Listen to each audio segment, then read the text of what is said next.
Welcome, ladies and gentlemen, to the Film Club Podcast, where every month we deep dive into a different aspect of cinema, directors, genres, actors, or franchises. It doesn't matter, because it's always fun at the Film Club. I'm Dean. I'm Becky. And this month we are doing campy musicals, and this week we are talking about... The Rocky Horror Picture Show. That's right, and for this episode we have a guest. A new guest. Somebody who's never been on the podcast before. Nope, never been on the podcast before. Yes. But she knows Dean very well. Quite well. Yes. So why don't you introduce yourself? Hi, I'm Beth. I'm Dean's older sister. Yes. Mm-hmm. I have a sister.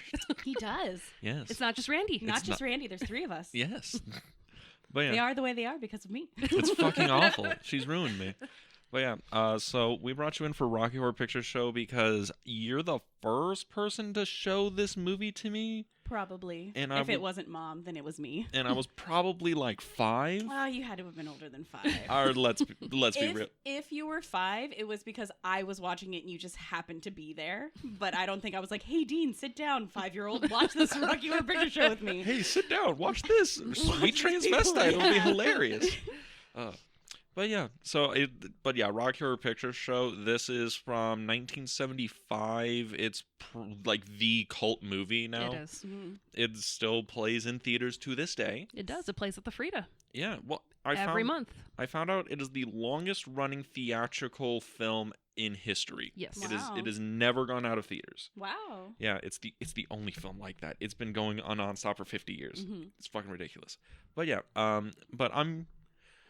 this is a hard movie to talk about because I ain't gonna lie. All the music's great. The production's wonderful. The story fucking doesn't matter at all. It just doesn't matter. It's a vibe movie and it's weird. Hey, I mean, you were the one saying that you preferred Phantom of the Paradise over Rocky Horror last time. See, I said that when I watched Phantom of the Paradise, and I think it's because Phantom of the Paradise is it's a much better looking movie. Like the camera work is like better and more interesting. They have a lot more interesting things going on, but the music and the vibe and the performance of Rocky Horror is like way better. Yeah. That's what I was saying. And last week you were like, I don't know. I think the songs are better in Phantom of the Paradise. And I'm like, No, I was way. the only one that said no. I was just like, I'm like, Beth, where are you? Where are you? Have you seen Rocky Horror? Look, I will say this, like Phantom of the Paradise, again, I think like, cinematically, like that's such a more interesting movie. This is like a way more fun movie. But Yeah. like I want to ask, the room here, right? Cuz now we know when Dean saw Rocky Horror Picture Show for the first time as a 5-year-old cuz my sister was like, I'm not going to kick my little brother out of the room. I'm going to watch this. And yeah, but I'm curious for you two, when was the first time you saw Rocky Horror Picture Show? Oh. It's like, well... Because you were a theater kid. I was a theater kid. I started doing like musical theater in like 5th grade. So, and I'm pretty sure I had already seen it by then because it's one of our mom's favorite movies. Mm-hmm. Like, so it's just one of those that I can't pinpoint like a certain age. I feel like it's just always been in my life. And like Rocky Horror has just always been there watching over me.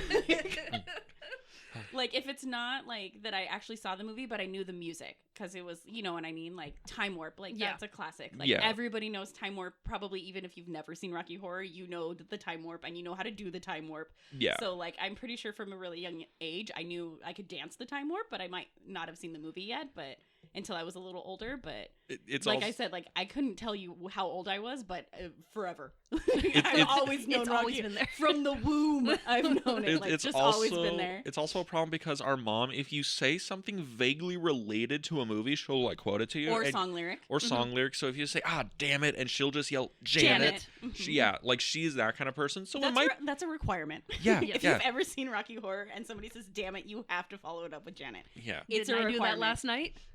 When we were Oh, texting? Oh God, yes. Okay, that was a thing. I think I said, you said damn it, or I said damn No, it. you said damn it, and I just wrote back Janet. Janet. Yeah, And did you follow it up with, I love you? I probably did. He Okay. did. Yeah, Okay, good. I know the thing. Yes. But yeah, it's a very interesting movie where it's infinitely fucking quotable. Mm-hmm. But boo, Becky, Yes. when was the first time you saw Rocky Horror Picture Show? To piggyback off of Beth, I've heard Time Warp when I was a kid. I had to go back to my spooky roots. I had Your spooky roots? My spooky roots. I had a Halloween cassette tape that I would listen to, and it had like Thriller, Time Warp, all those like Halloween Halloween-y classics, songs. Yeah, yeah. so I knew Time Warp before I knew the movie. Mhm. And then in middle school, I think that's when I saw the movie for the first time. And it was like, I'm not the same person anymore. This is who I am. And I have nobody that I could talk about this movie with. This sucks. You should have joined the theater. Everyone there would have seen it. Yeah. I should have. Yeah. It was a different crowd. I had to hold in all these feelings until much later. You're just like, I will not show anybody this. And all the theater kids were like, come to us, come to us. Like the fucking emperor. Do it. But yeah, it is very weird that this is a movie that is not made for children. No, not And at all. we all saw it As children. as children. But it is Music weird. transcends generations. Of course, in a very hoity-toity kind of way. Richard O'Brien, a voice of a generation. But it's just weird because this, movie not made for kids, but I feel like a lot of people see this almost like a rite of passage, Yeah. like Yes. becoming a teenager, or you see it like middle school, and it's Mhm. just like, okay, yeah, now I understand this whole aesthetic Yeah. thing. It's like the Mummy.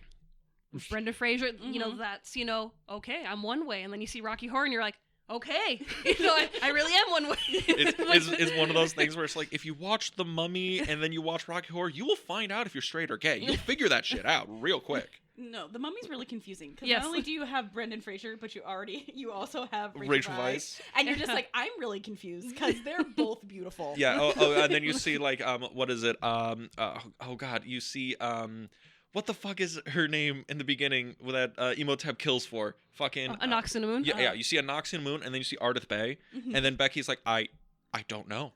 I don't know. You're like, can a movie just Do that to you? Can, Like, can is it? Can it change Is you? that okay? You're like, I'm not the same person that I was when I walked into this movie. That's okay. I'm okay with it. I'm okay with that. Oh God. And then you have like Rocky Horror, which I feel this movie probably is a nexus point for a lot of people figuring some stuff out. Mhm. Yeah. Well, I mean, you see Tim Curry in those heels and, And those outfit fishnets. and that lipstick, and you go, "That is a beautiful man." And I'm like, God damn. Look, And then you go, "And he can sing." Okay. and he could rock those heels and dance in them. He's got the attitude. It's just like, Also, I don't want to be weird. So No, but it is really impressive how he walks in those heels yeah. because you can watch some people and go, they can't walk. And then Tim Curry struts around in those platforms and he's like he was born in them. It's like the thing at the end of the movie when you see Brad and he's doing the fucking like can dance. I'm like, Yeah. oh, where did like Barry Boswick figure that shit out? And then you see The guy who plays Rocky. Tim something or other. But yeah. Rocky, yeah. but yeah, you see Rocky. Rocky and he is can't. barely like able to get like But the then- 2-step in. Is that part of his character though? He's brand new. He was born that day. Yeah. Yeah. Is he just not? He's 7 hours old. He's literally 7 hours old. And Like this was the start of a pretty big downer for him. it was. It was. Sword of Damocles. God damn. But it is also, this is like a totally unrelated thing, but watching, Tim Curry in this, and I'm like, him and like Sigourney Weaver could play like brother and sister. Oh yeah. That is, I don't know what it's the if it's the it's the black hair. it's the black curly hair, just like their faces are that same kind of like shape or whatever. They could play brother and sister, like if Or at least cousins. oh yeah. I'm like, how is that not a thing? How is that not a thing going on right now? But whatever. Well, I'm pretty sure they were in kind of separate generations though, like between Rocky Horror and like Alien. Like, No, Alien was 79, 78, something like that. Well, the other thing is she was already acting. She was in Annie Hall at this point. Oh, that's right. She was an Annie yeah. Hall. Yeah, and so was Jeff Goldblum in that one. Another person I'm like, how is Jeff Goldblum and Tim Curry not played like brothers in a movie or before? something, or just Yeah. acted against each other. Yeah, that just sounds wonderful. Yeah. It's a thing. It's great. So we should probably tell people what Rocky Horror Picture Show is about for so all many things. It's a lot of things. It's weird. But yeah. Would you like to read the actual back of the box? Oh yes. This time Becky actually brought the VHS copy. Still wrapped in plastic. It was wrapped in plastic. Also, I looked at it. It's from the year that I was born. I'm like, oh my God. Me and this tape are the same age. And like not like rewrapped in plastic, like the original plastic. original Yeah. It has the cellophane. original sticker on it. This is impressive. This is very impressive. And it was only $8. Right? It was. This had to be a resale version. $7.99. I am quite impressed. It's the 15th anniversary. Yeah, I never Wow. did the math, and I was like, me and the 70s are 15 years apart. I'm like, that's weird. I mean, for some, it's a 5 years. It's a little closer. It's a little. Only 5. A little bit closer. Yeah. All right, but yeah. So, the back of the box for Rocky Horror Picture Show. I'm Don't choke. gonna try not to. The Rocky Horror Picture Show is the ultimate movie experience, a mad mix of classic horror, sci-fi supercharged sensuality, and outrageous fantasy.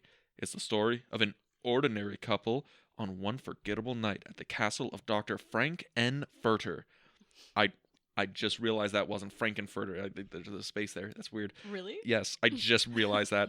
A mad scientist from the planet Transsexual, Brad and Janet have arrived on a special night. The night Dr. Furter's beautiful creature, Rocky, the Adonis humanoid creature for the release of Frank's tension, was to be born.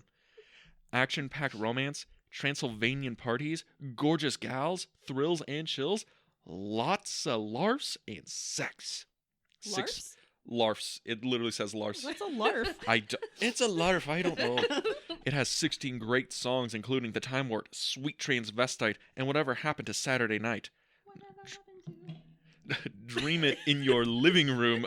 Be it in the theater. The Rocky Horror Picture Show has made audience participation an institution.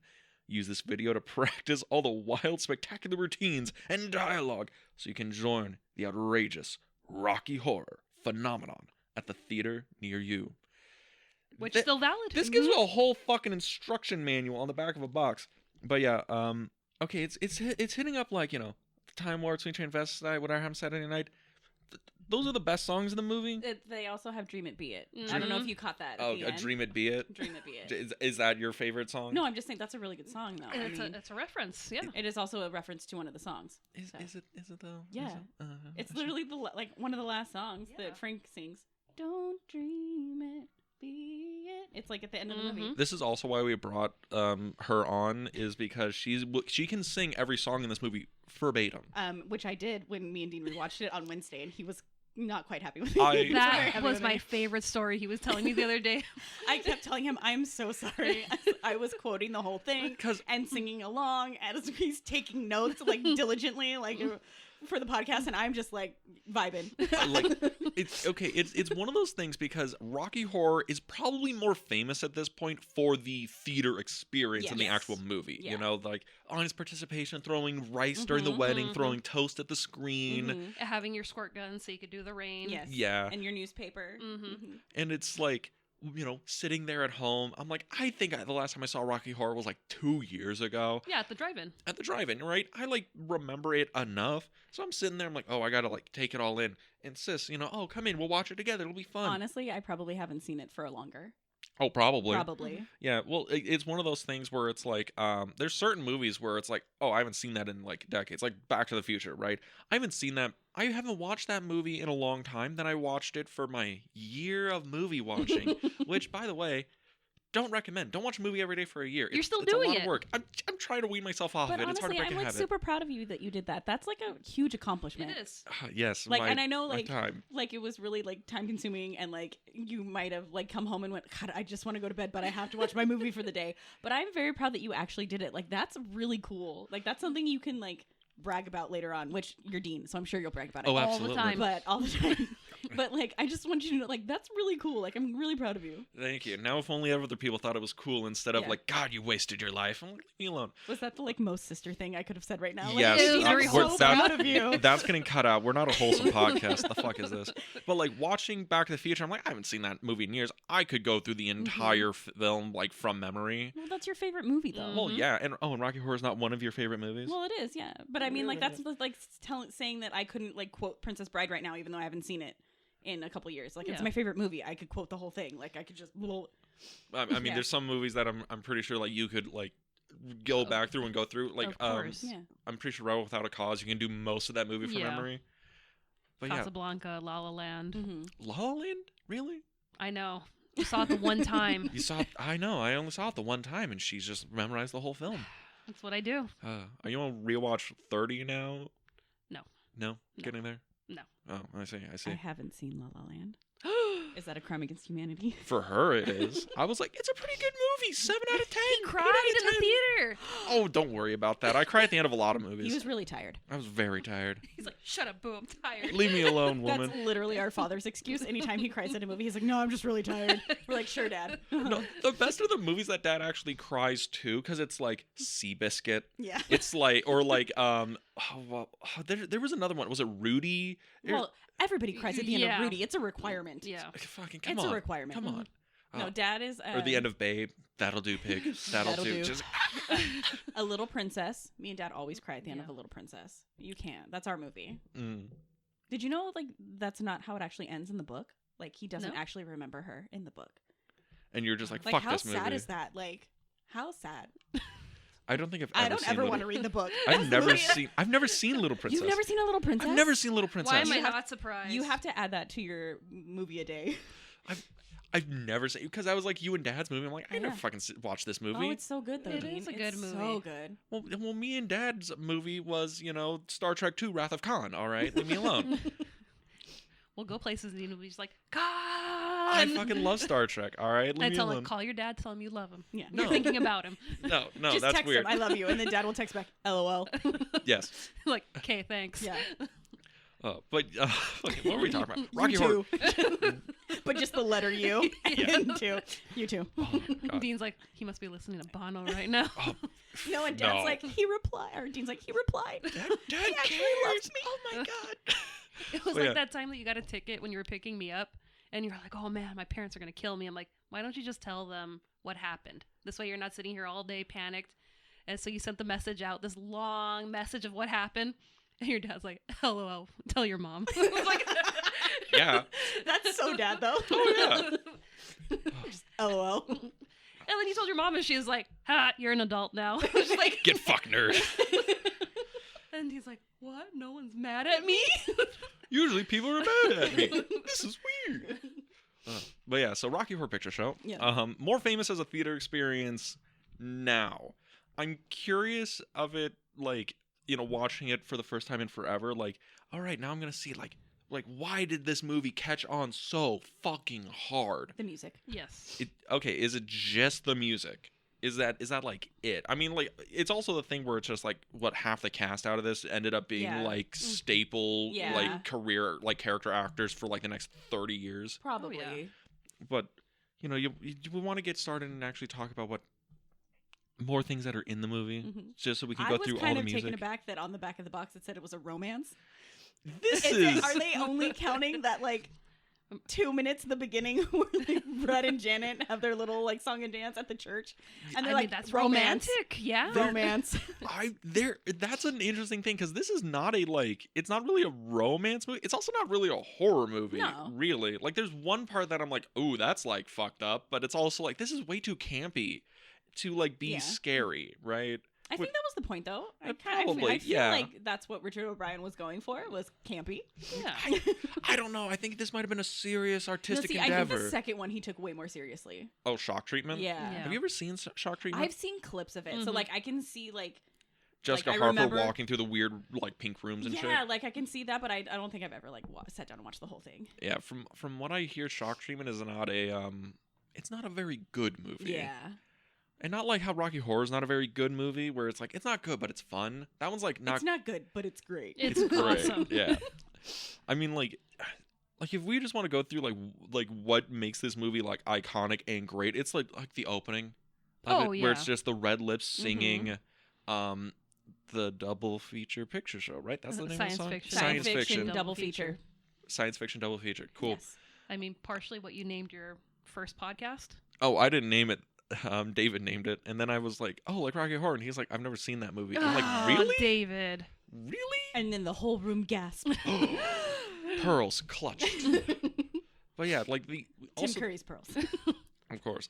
But it's interesting. It opens with that like absolute stone cold like movie banger right there. Mhm. And it's like that's just a mood setter where it's like there's no way you can take anything after this very seriously, Yeah, right? So did you guys like the song or what? Well, Well, yeah, of course. obviously, The song is a banger. it's talking about movies. Mhm. We love RKO. movies. The They're picture show. Magenta's lips. Yeah. But not her voice. No. Dean started watching the movie after we watched it with commentary, Mm. and that was the first time I found out that Richard O'Brien actually sings the song. Yeah. That Riff Raff actually sings the song, and I was like, oh, I had no idea. I just knew it was Magenta's lips, and I knew she didn't sing it. But like, oh, okay. Yeah, Because in the stage play, Magenta sings it. Yeah. because she plays like, because there's a character called like the movie usher that's supposed to sing it during the stage play. The movie Usher, I think, is Columbia. Is that Columbia? Yeah.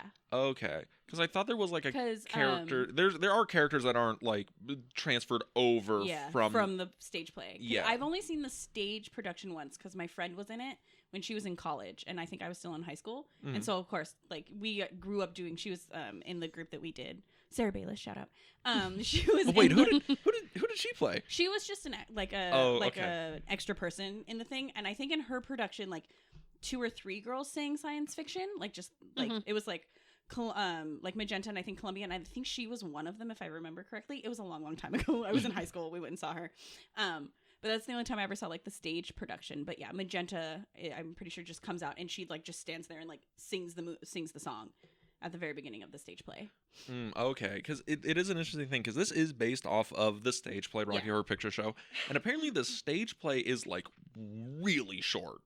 It's like an hour, I think, like the whole Really? production was, or at least the original one, because that's why the yeah. time warp exists, is because Richard O'Brien was like, yeah, I wrote it out and we need to pack on a couple extra minutes onto this fucker. So he just wrote the time warp just to pad time in it. That's why it's called the time warp. And why that song, if you actually that's why that song, if you actually listen to it, it's like, this doesn't really make sense, but goddamn, it's a vibe. It's a vibe. It's a vibe. And they teach you how to do it. Yes. Yeah.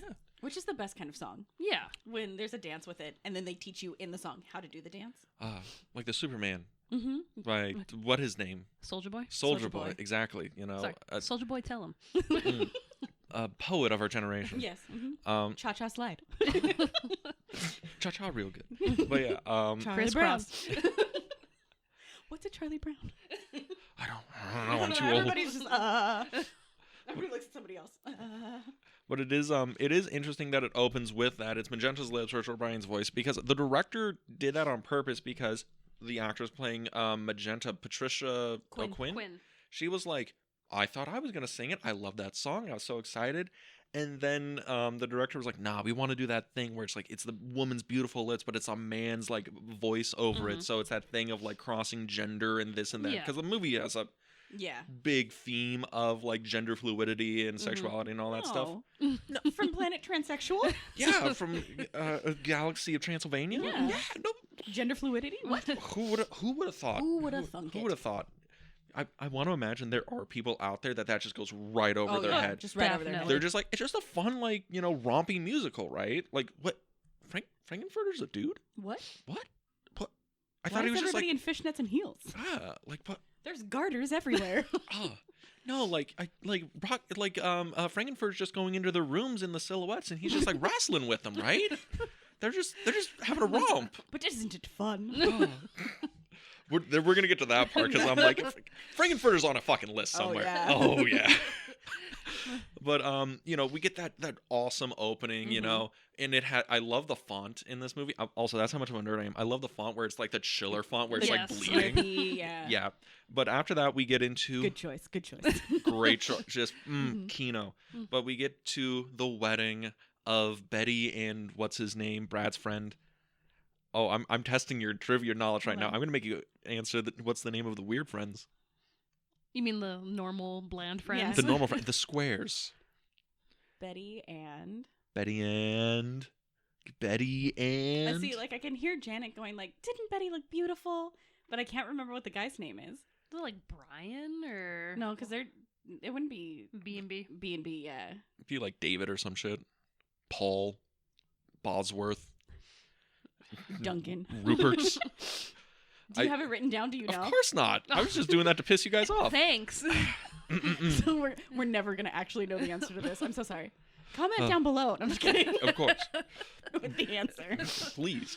But yeah, we get you know, the beautiful wedding. It's literally gonna bug me for the rest of the podcast. And it's like That's like why I I can see bring the this on car here. too. Oh, the car where it's like she got his, now he's gonna get his or Yeah. whatever. Or she got hers. hers Now he'll get his. Tonight. tonight. And I'm like, oh, this is a horny movie. Which What? never crossed my mind. As a child, I thought this was just a fun romp with people in frilly costumes Wrestling. wrestling. But then we get, you know, the first like couple song, right? I'm literally dying. I'm literally dying. Do I need to look it I up? have to look it up. I'm dying. Well, you do that. We're gonna talk about the opening song between Brad and Janet. Damn it, Janet, I love you. Brad, I'm mad for you too. That was my best Susan Sarandon.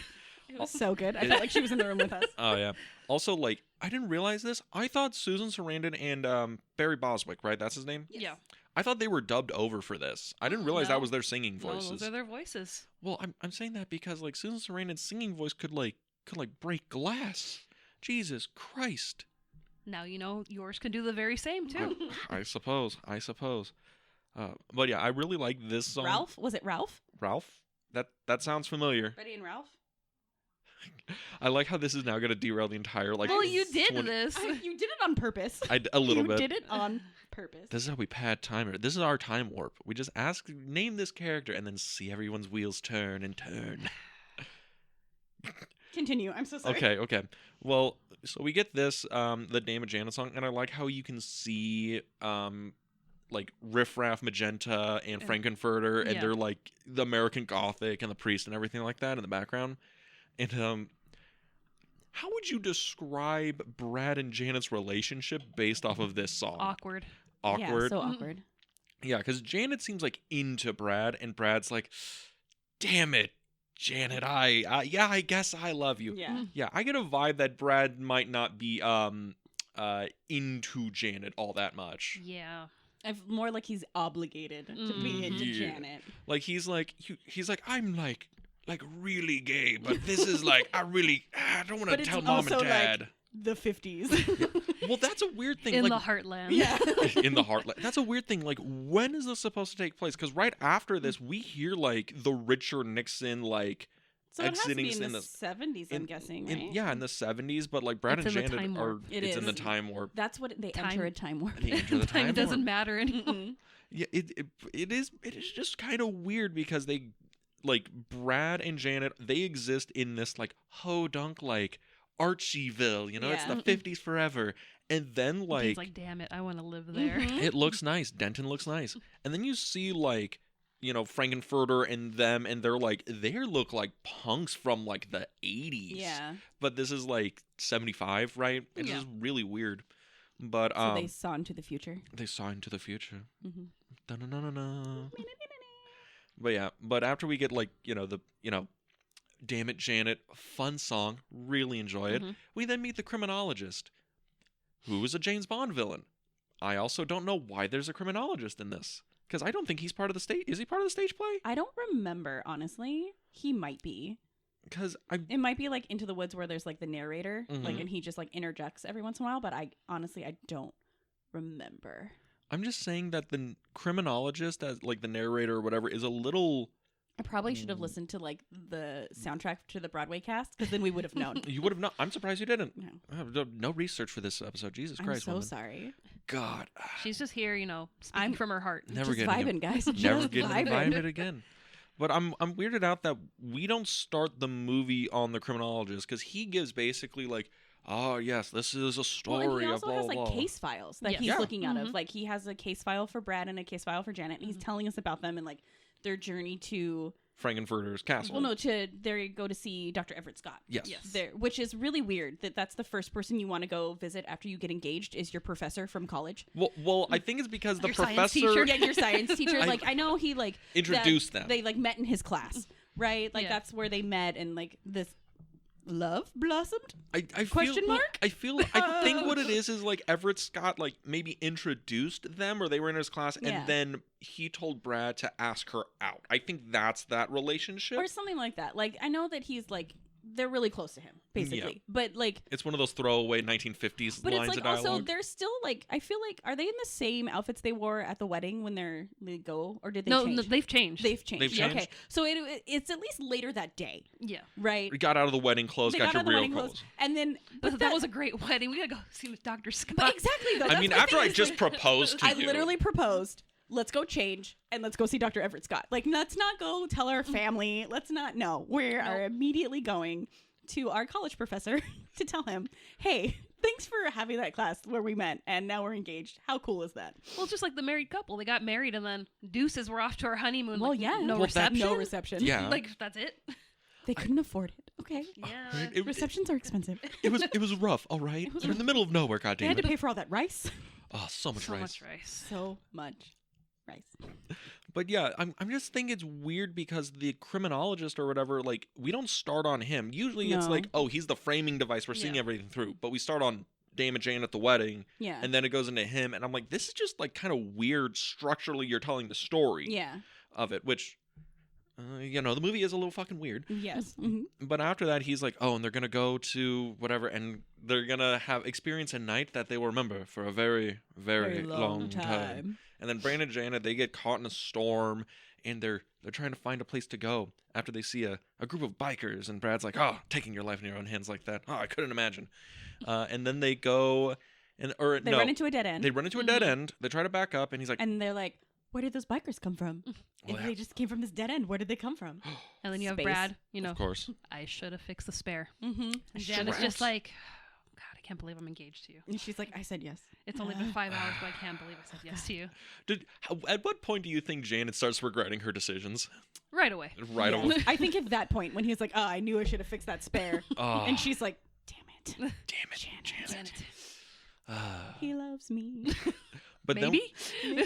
Question mark? But then they're like, wait, I know a place. Maybe there's a phone at that castle up That's the road. my favorite part. That they're like, we saw that castle back up the road. Let's go over there. I love how he straight up says the castle up Yes. the road. Like, that's just a normal, Yeah. middle America Well, thing. and then you go, okay, where is Denton located? Where is this town that you were just driving around in America, obviously, because Well, the only people with British accents are the people we haven't met yet. Yes. So we're obviously in America, and then you're just, oh, that castle up the road, not like that mansion or that big house. Yeah. Or, no. that fuck off manor that Bezos owns Yeah. up the road. That's another thing. Like, Richard O'Brien, he's like English. Yes, he's I think. English, yeah. Okay. So when he wrote this, I think he wrote it with the intention of it being like an English like production or setting or whatever. Probably, like yeah. Denton Yeah. is like what have you. But then when they make the movie, they're just like middle America. Mhm. That's where we're going. Wheat fields. I don't know and why, guns. but Denton just makes me think of like dreary, like Maine, Drear- like oh. Stephen King. Like that's Oh, just yeah. you know what I mean. Like It just has like that that like all everything American because name. that's Yeah. where he grew up, and so like that's where it's like that. It just Mhm. gives me those vibes. Like it just And then you have, Tim Curry, so dairy, like from Yeah. It. So from it's it, like, yeah, like it all ties together, guys. it does. It's It all makes there. sense. It's all there. It's all we're- circle of When, life. when we get to, I have questions about Tim Curry right when we get there. Okay, it's gonna happen. But yeah, so we get they're like going up to the castle, and then we You're get forgetting Castle up the road. There's the a lot- dun, dun, dun, dun, dun, dun. The piano. It just works. Well, also, I Also- like that Brad is like, just wait here, and she's like, fuck no, I'm not She- gonna wait I here in this like- car. I like how she's I'm like, coming Brad, with you." I don't trust you not to die on the walk. Exactly. I don't trust you not to come back. I'm going with you. I don't trust you to tell anybody anything accurately on the phone. I must go with you because I'm obviously the smart one here. But then we get another absolute banger. Banger. Yes. It's got to be like my top 3 songs There- of the whole it's a production. great song. It's one of those things where it's just like it's not a very long song, but it's No. like it's one of those like almost exposition songs where it's like, Yeah. oh, there's a light at the castle. Mhm. But the composition, the Mhm. performance, Ugh. the fact that like Susan Sarandon's like, this newspaper will keep me dry. It's Mhm. just Kino. Also the fact that Riff Raff like chimes in like halfway through it. If you want like a kick-ass riff-raff like singing that though, you have to listen to the new Broadway cast because it's Raul Esparza. who Raul plays Esparza, excuse me, who is if you are a Law and Order SVU fan, like we all are, because how can you not be a Law and Order SVU fan? He's Barba. He is ADA Barba. He plays Riff Raff in the new Broadway cast, and he Whoa. is amazing in this song. Like he hits those high notes, and he is just excellent. I'm going to have to give it a listen. Oh my gosh, it's so good. He's so good. It is really weird because I'm like, oh, ADA Barba. Oh, okay. And then I realize like, oh no, you're an actor. You're probably a massive theater nerd. Mhm. You could probably sing all of Rocky No, Horror he's been from on memory. Broadway in a couple productions, like, and I was like really surprised when I found out because I've listened to this production for like since it came out. I was like, oh sweet, new Rocky Horror Picture Show, like Mhm. love it, like all over it. Let me listen to all of it. And the whole cast is amazing, honestly. Like the whole cast is so good. But then I was like listening to it and I heard the voice and I was like, that kind of sounds familiar. And then it was like popped up on my thing, like who was singing it. And it was like Raul Esparza. And I was like, I've seen that name 100 times because Law and Order SVU is one of my comfort shows. And it was just like, oh my God, that's ADA Barba. I'm listening to him sing and it's like music to my ears. It's so good. I like how Literal one music of to my your ears. comfort shows is the Rape and Murder Hour. I know. That is the most white woman thing I've ever heard in my life. Hey, I love watching Dateline. I know what I Forensic said. Files. Yes, 48 Hours, 2020. Oh God, what is it about women where it, after a certain point it's just like true crime? That's just it, I just man. like watching empowering women. Olivia Benson. Exactly. Woman can do no wrong. Whoa, Spirit animal. hold the fucking Okay, phone. no, she can do some wrong. She does a but lot of wrong. she does a There's lot like of a whole wrong, but season where she does a lot Just of does wrong. wrong. But she is so inspiring. We love her so much. Taylor Swift named her cat after Olivia Benson. She Is did. that a real thing? Yeah. Yes, no. She has 2 cats. Her first cat is Olivia Bensive, detective, or Chief Olivia Bensive now. She's Okay. She's captain. Sorry, she's captain. Okay. Captain. And then her other one is Dr. Meredith Grey from Grey's Anatomy. Oh God. Facts that Dean didn't know, didn't want to know, and now live in his head rent free. Forever. Oh forever. God. He will forever know that Taylor Swift's cat's name is Olivia Benson. Fuck! I saw that woman at the Super Bowl. I didn't need to know she had cats that she named after. Wait, are you Taylor Swift? That sounds like something you would do. It does sound like something I would do. Yeah, Jesus Christ. Okay, yeah, this is the big But- reveal. My sister's Taylor Swift, and this is a whole ruse. Dun dun dun. But yeah. Travis Kelsey's coming in later. Oh God. Oh God. But yeah, there's a light over at the Frankenstein place. It's a banger. It great. is. so good. Yes. It's great. We're gonna get to the point where we're gonna have to figure out, okay, what's the best song in the world, but what's the worst song? Because there is not every song can be an absolute wall to wall banger, but there's one or two that are like not solid. Yeah, but I can like probably solidly say this is like one of my top 3 favorite songs out of the whole film. Oh yeah. It's just It's so good. it's a really pretty one. It's yes, really it is nice. really pretty. Yeah, Yeah. it's very melodical and just This is one Yeah. that you can actually like kind of sing along to. Mhm. It's not which like, I do at full volume. Yes, you do. It's not like one of the songs we get to later that Meatloaf sings, where I'm like, you could give me 2 months, I couldn't sing this like verbatim. Yeah. It is like You hard. try every time. Oh, though. I fucking do. That song, yeah, that's my favorite. Saturday Night. Yeah, Mhm. that's my favorite. I love that I song. love that song. That That song's song's so good. great. But that one's one where I'm like, he's going too fucking fast. I can't keep up with these. I rewatched it Mhm. with the subtitles, and I was like, oh yeah, no, I'm out. I'm fucking out. But this one you can actually like sing along Yeah, to. It's yeah. it's not super complicated. But they get to the castle, and then when they open the door, we get to meet Riff Raff. the man, the myth, the legend, Who Riff we Raff. did already see in the window. In the window. We Yes. did. Yes. Yes, but we get to meet At him the in Frankenstein earnest. place. At the Frankenstein place. We get to meet him in earnest, played by Richard O'Brien, Yes. the writer, composer. I don't know if he directed it. Did he direct it? He did not. That Okay. was Jim Sharman Okay. who directed it. And I think Jim Sharman or Richard O'Brien wanted to get it made into a movie. Mm-hmm. He was like, I'm a theater director. I'm not a film Film director. director, And Jim Sharman was like, well, I loved the production. We'll absolutely do it, blah, blah, blah. It was his wife that actually saw the stage production in London, and she was like, "You got to come over here and you got to watch it." And he saw it, and he's like, "We got to make this a movie." Nice. Yeah. Well, I think it's because like Jim Sharman and Richard O'Brien were probably on the same wavelength of, Probably. oh, this is like a loving send up of 50s B movie Mhm. schlock, Mhm. but it's not done in a like, man, aren't these movies kind of awful? Let's poke and laugh. It's like, no, these movies are awful, and that makes them really good, fun. yeah. Yeah, it's like the Ed Wood movies, you Yeah. know. What was Plan it? 9 from Outer Plan 9 from Space. Outer Space. Bride of the Monster, Lowest of Keys. That might be my favorite Ed Wood. That one's just so funny, and also like Bela Lugosi on the realest of reals. Bela Lugosi, fucking strung out on heroin, is like obviously dying on screen, but in the but he has a monologue in there that almost brings fucking tears to my eyes. You can tell this man is summoning all the acting prowess he has left in his body, and he is like delivering. He is a true actor. He is a thespian. A And he thespian. is delivering this monologue about, they ran me out of Romania and brought me to this country, and I can never go back. But I will, because with my atomic race of Supermen. And that's the fucking Dean will now monologue. perform the entire monologue Okay, for your like- listening pleasure. Bride of the Monster, that Was it comfortable?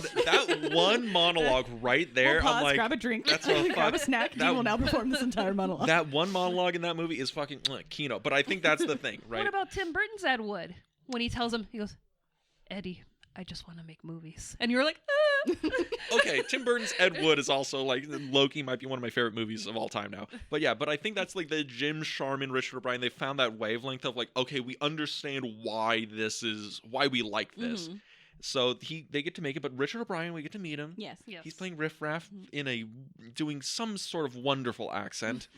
And then we also get to meet Magenta. Mhm. They're the domestics, right? Like Yes. the butler So he's and maid. the butler, she's the maid, yeah. Yeah, and then We actually don't meet Magenta until like they're already like in the house. She's like Yeah. laying over the like the railing. banisters. railing. And she doesn't even say anything until like the music kicks in. No, No, she's right Does before. she say yeah, something? right before. She says, "I'm lucky, you're lucky, we're all lucky," and she like slides down the banister Yes. because she's As you iconic. do. She's iconic. We love her.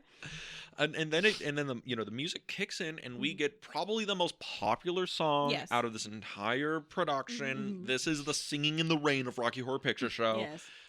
We get Where you go, I've never seen that movie, and I have no idea what the song is from, but you know the song. You know Yeah. the song it's time to do the time warp Again. with the Okay. Transylvanians. with the Mhm. Transylvanians, and I love how it starts. He does the thing, and they run him through the doors, and then it's this Oh. big flamboyant party. Before we came into the castle, excuse me, the we castle. did see in the lightning all of the motorcycles. So this Yes. is we find out that this is where all of those motorcyclists were Mhm. coming. There's a Yes. huge line of motorcycles, which is why all these people are here in this ballroom that's But like the size I of also a dining room. I also love how like the house when they walk in and it's like the foyer, the open hall, and it's like, oh, this is like gothic. This yeah, is like it's covered in spider webs, oh, cobwebs. I found out that this is an actual castle It in is. England. Then they filmed the actual interiors of the castle, and it was used in all those Hammer horror movies like Mhm. Dracula, Frankenstein, The Mummy, all Looks of those like it. ones. And Yeah. you Yeah. know, no heating, lots of leaks through the roof because it's England, Yeah. so it rains. Mhm. So Susan Sarandon did get Pneumonia. Yeah. Yeah. I also Well, also she was in like a bra and slip for the Yeah. whole movie. Oh, yes. Yeah, so she's wet the whole movie. She's I in think- hardly any clothes the whole movie. I mean, think how can you only not be one West? Tim room- Curry's right there. Exactly, Oh, true come fact. on. Oh, I had to bring those out for Alex. He's listening to these. He's like, he's gonna throw the joke out somewhere. but only one room with heat. Mhm. So you'd have people in between, takes, in there kind of like snakes, like, okay, we gotta, hug each other for I feel warmth, so and bad for the guy that played Rocky, who's like doesn't get a shirt in the entire No, movie. he is. Well, at the very end, he gets a corset, but it's not the same thing.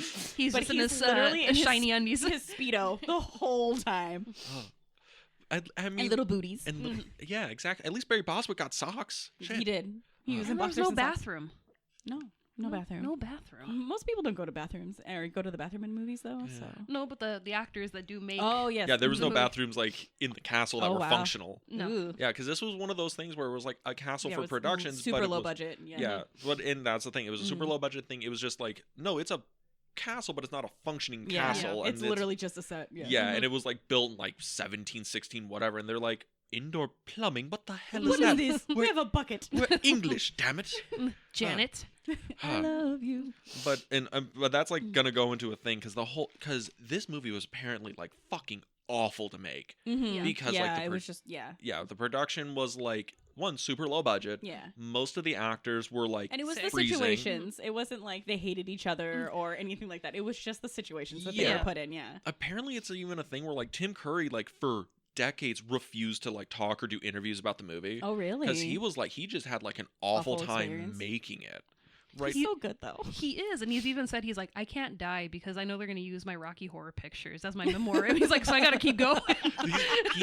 He's straight He's like, up. at least use Muppet Treasure Island, guys. At Oh, least use Muppet Treasure okay. Island. Even straight up, Tim Curry was like, I literally decided to get like kind of fat and bloated just so I could look as Yeah. different from Frankenfurter as possible. He's like, I hated people recognizing me for Rocky Aw. Horror. He's been But at we some love events, it. doing signings, and we haven't gotten the tickets. And I'd thought about, I need to do this because I would love to Yeah. meet Tim Curry. But I'm like, I don't think I have the balls to go up to him. Can you please sign my Muppet Treasure Island poster? Because that's the I- first He thing I would. saw him I in. think he would be so excited to do that. Like I just feel like he's the kind of person that would be so excited to sign your Muppet Treasure Island poster.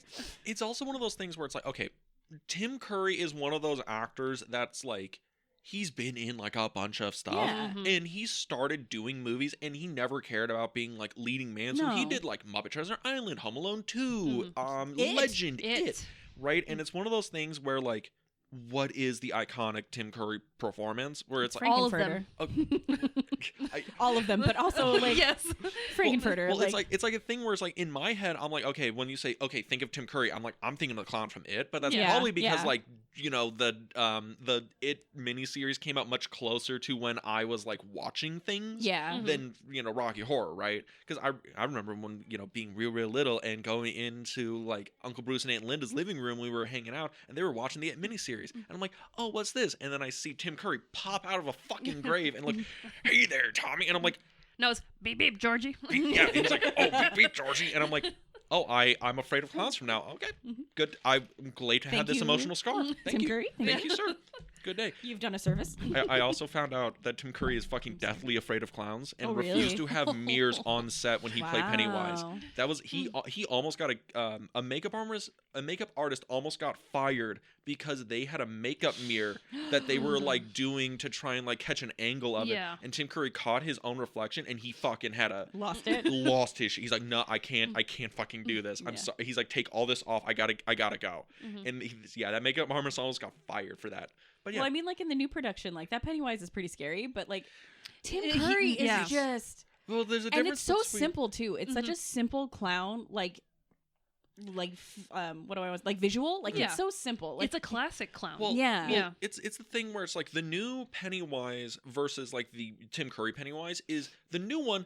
No kid's gonna see that and be like, oh, it's a Yay, cool fun clown. clown. It's like, but the Tim Curry Pennywise performance, I was like, no, that's like a party clown. Like Yeah. that doesn't look all that like it's not scary. And I think that's the thing that people like misinterpret about the It novels is he's dressed as a clown not to scare the kids, to draw He's them to draw in. them in, Yeah. yeah. Right, and the new one, you know, Bill Skarsgård's Pennywise or whatever, Yeah. which creepy, unsettling, all Oh that yeah, stuff. he's fucked wonderful. up. Yeah. Great. But it's also like, yeah, there ain't no kid on planet Earth who's gonna come up to you And be like, oh, I want a balloon from that clown. like, I'll float down here, Georgie. Oh shucks, they do. Yeah, He's no. like drooling everywhere. Yeah. Yeah, like, oh, weirdo. The eye does the like the. Do you know that's not a visual effect? Yeah, he yeah, actually does that. He can actually do that. That's He's so one of those. crazy. He's one of those guys that actually like can control like the muscles in his eyes to make him move in weird directions. Yeah, so when he's like, and then the one eye like drifts off, he just does that. You know that's a thing he probably found out he can do in like middle school, and he's like been holding that in his back pocket for decades well, to pull out. He is like part of the Skarsgård like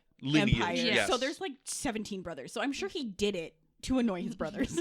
It's one of those things where like it creeped out your younger brother, and so now you just do it all the time. And so it was just something he always had in his back pocket because there's a bunch of boys. It's like the thing where I found out. I think it was an SNL sketch where it's oh god, what's the fucking guy's name? It's one of those things where there are a bunch of like people coming out and doing like old movie impressions. So somebody does like a Vincent Price impression. Somebody does like a Taylor- It's one of those where they're like audition. They're doing like an audition for something, and so everybody comes out and does their different impressions. yeah or whatever. But one of them is Bill Hader. Bill Hader. Bill Hader does We like his love Bill Vincent Hader. Price. Oh, he's great. He's the best. He does Yeah. his Vincent Price thing, and then somebody comes out and does like a He does like a Liz James Taylor Dean, or yeah. James Dean. But I found out that John Hamm, the guy from Mad Men, Yeah. does a fucking pitch perfect like Perry Mason impression. Oh wow. It is like fucking creepy, and I'm like, can he just do like a whole movie like this? This is kind of great. Can we just make him Perry Mason? But yeah. But yeah, the whole thing. So we So get back to doing the time warp. they do the time warp, and I love how it's like that gothic castle, and they open up the two double doors, and then it's just this White. clean, Mhm. like a ball. It looks like a different place, but Yeah. you can tell them like they just dressed a fucking room. This Yeah. is still part of the castle. I can see through the back door that was the hall they just entered Yeah. from. I was watching the documentary about the making of the movie, Uh-huh. and the Transylvanians were like, "Yeah, we were just like getting stoned and hanging out and doing the dance." I'm They're like, sure. They're like, "It was awesome." I'm sure, and they're having snacks. There were snacks all over the There was place. cake. Yeah. The best would be if you were a Transylvanian in this, right? Because you're just like easy at the office. I Yeah. show up, I get free food, I get to smoke, and I dance around. That's it. That's all I do all day. And then Meatloaf shows up eventually, and it's great. So good.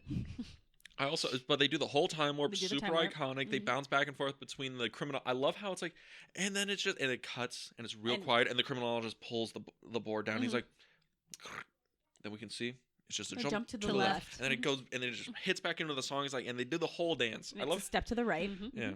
Put your hands on your hips. You bring your knees in tight. Little pelvic thrust. It really drives you insane. Yes, yes. but that's like, you know, super iconic, and it's probably because it is a very easy dance, Mhm. and the song is catchy as hell. Yeah. I mean, when we went to go see at the drive-in, this was during COVID, so that's why they couldn't do their what is their shadow cast through the Frida. So we got to see at the drive-in, and Time Warp comes up, and cars are going nuts, and you can hear people yelling, and we look behind us. People have hopped out of their cars. And you didn't? We didn't know. I would have immediately hopped out of my car to do the Time Warp. We didn't know. That's why we were like up against the screen, and I was like, oh crap! People were outside of their cars doing the dance, and then as soon as they drop to the ground, you just hear all the doors slam. Slam. And I was like, oh my god, Iconic. But it's so much fun. It's such Yeah. a fun song and just a fun little dance and like a break from all the seriousness that's been happening. Like, Yeah. Yeah. Well, it's also a thing where I'm like, this is definitely the like every middle school on planet Earth has been like, we got a locked in banger song to get the kids dancing. Yeah. It's real easy to the do the adults dance. love it, the kids love Yeah. it. Yeah. It's a little racy without being like gross or whatever. It's Mhm. fun. And then we get to, meet Columbia. we meet Columbia. And, Yes. and Little Nell does her tap dancing. Love it. Which was literally put in because she was like actually a very good tap dancer, Mhm. and they're like, let's have her show off a little bit. Have her We'll show off just do a little bit. Little break flex. and just have Little her. But yeah, we get to meet Riff Raff, Magenta, and Columbia. So Riff Raff and Magenta, they're the Transylvanians. They're like weird and like they have fun accents. And then we meet Columbia. Mhm. I had no idea what Columbia's deal was for years. I'm like, Yeah. is she a Transylvanian? No. Is she a thing or whatever? She's literally just a groupie. Yep. She's a Frankenfurter groupie. I mean, Which how is- could you not be? Which I'm pretty sure that, like, I know they call them the Transylvanians, but I'm pretty sure all these people are also just groupies. That Probably. they're not actually from the planet. Spoiler. Yeah. Planet. What? Janet. But I'm pretty sure they're all just like groupies. Like they don't actually, they're not part of the whole. They're not part of like the mythology. Yeah, Yeah. like the Riff Raff, Frankenfurter, Magenta trio. Mhm. Like they're not part. I'm pretty sure all of these are also just like groupies, like Columbia is. Yeah, Columbia is just like the head groupie, Yeah, right? Columbia got the closest to everybody Yeah. and has now like taken on a role in their little found family kind of a thing. I like that idea of like the found family kind of Yeah. deal because that is really what it feels like is Frankenfurter's deal is like Mhm. because Riff Raff and Magenta they're like we're here because we're we alien. have a project. A Yeah, project, we literally have a mission. This is our mission. and but Frankenfurter's just like no, like I'm building I'm my vibing. I'm vibing. I I'm like building these a people. man. Yeah, I'm building a man, and it's like blonde he's hair and a tan.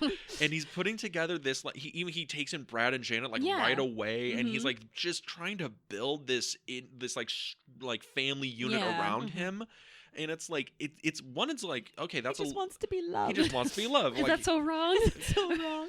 and it's like oh it's a little sad, but it's also like oh that's probably like a really like poignant thing for like this kind of era of people who were like we're going out of like the 60s 70s like the sexual revolution and all these Yeah. people who were like well I'm like really gay and I told my parents and they don't like accept Yeah. me anymore but Mhm. now it's like that in the 70s you're building that kind Found of family. found yeah. family You're thing alike minds, and Mhm. yeah. yeah.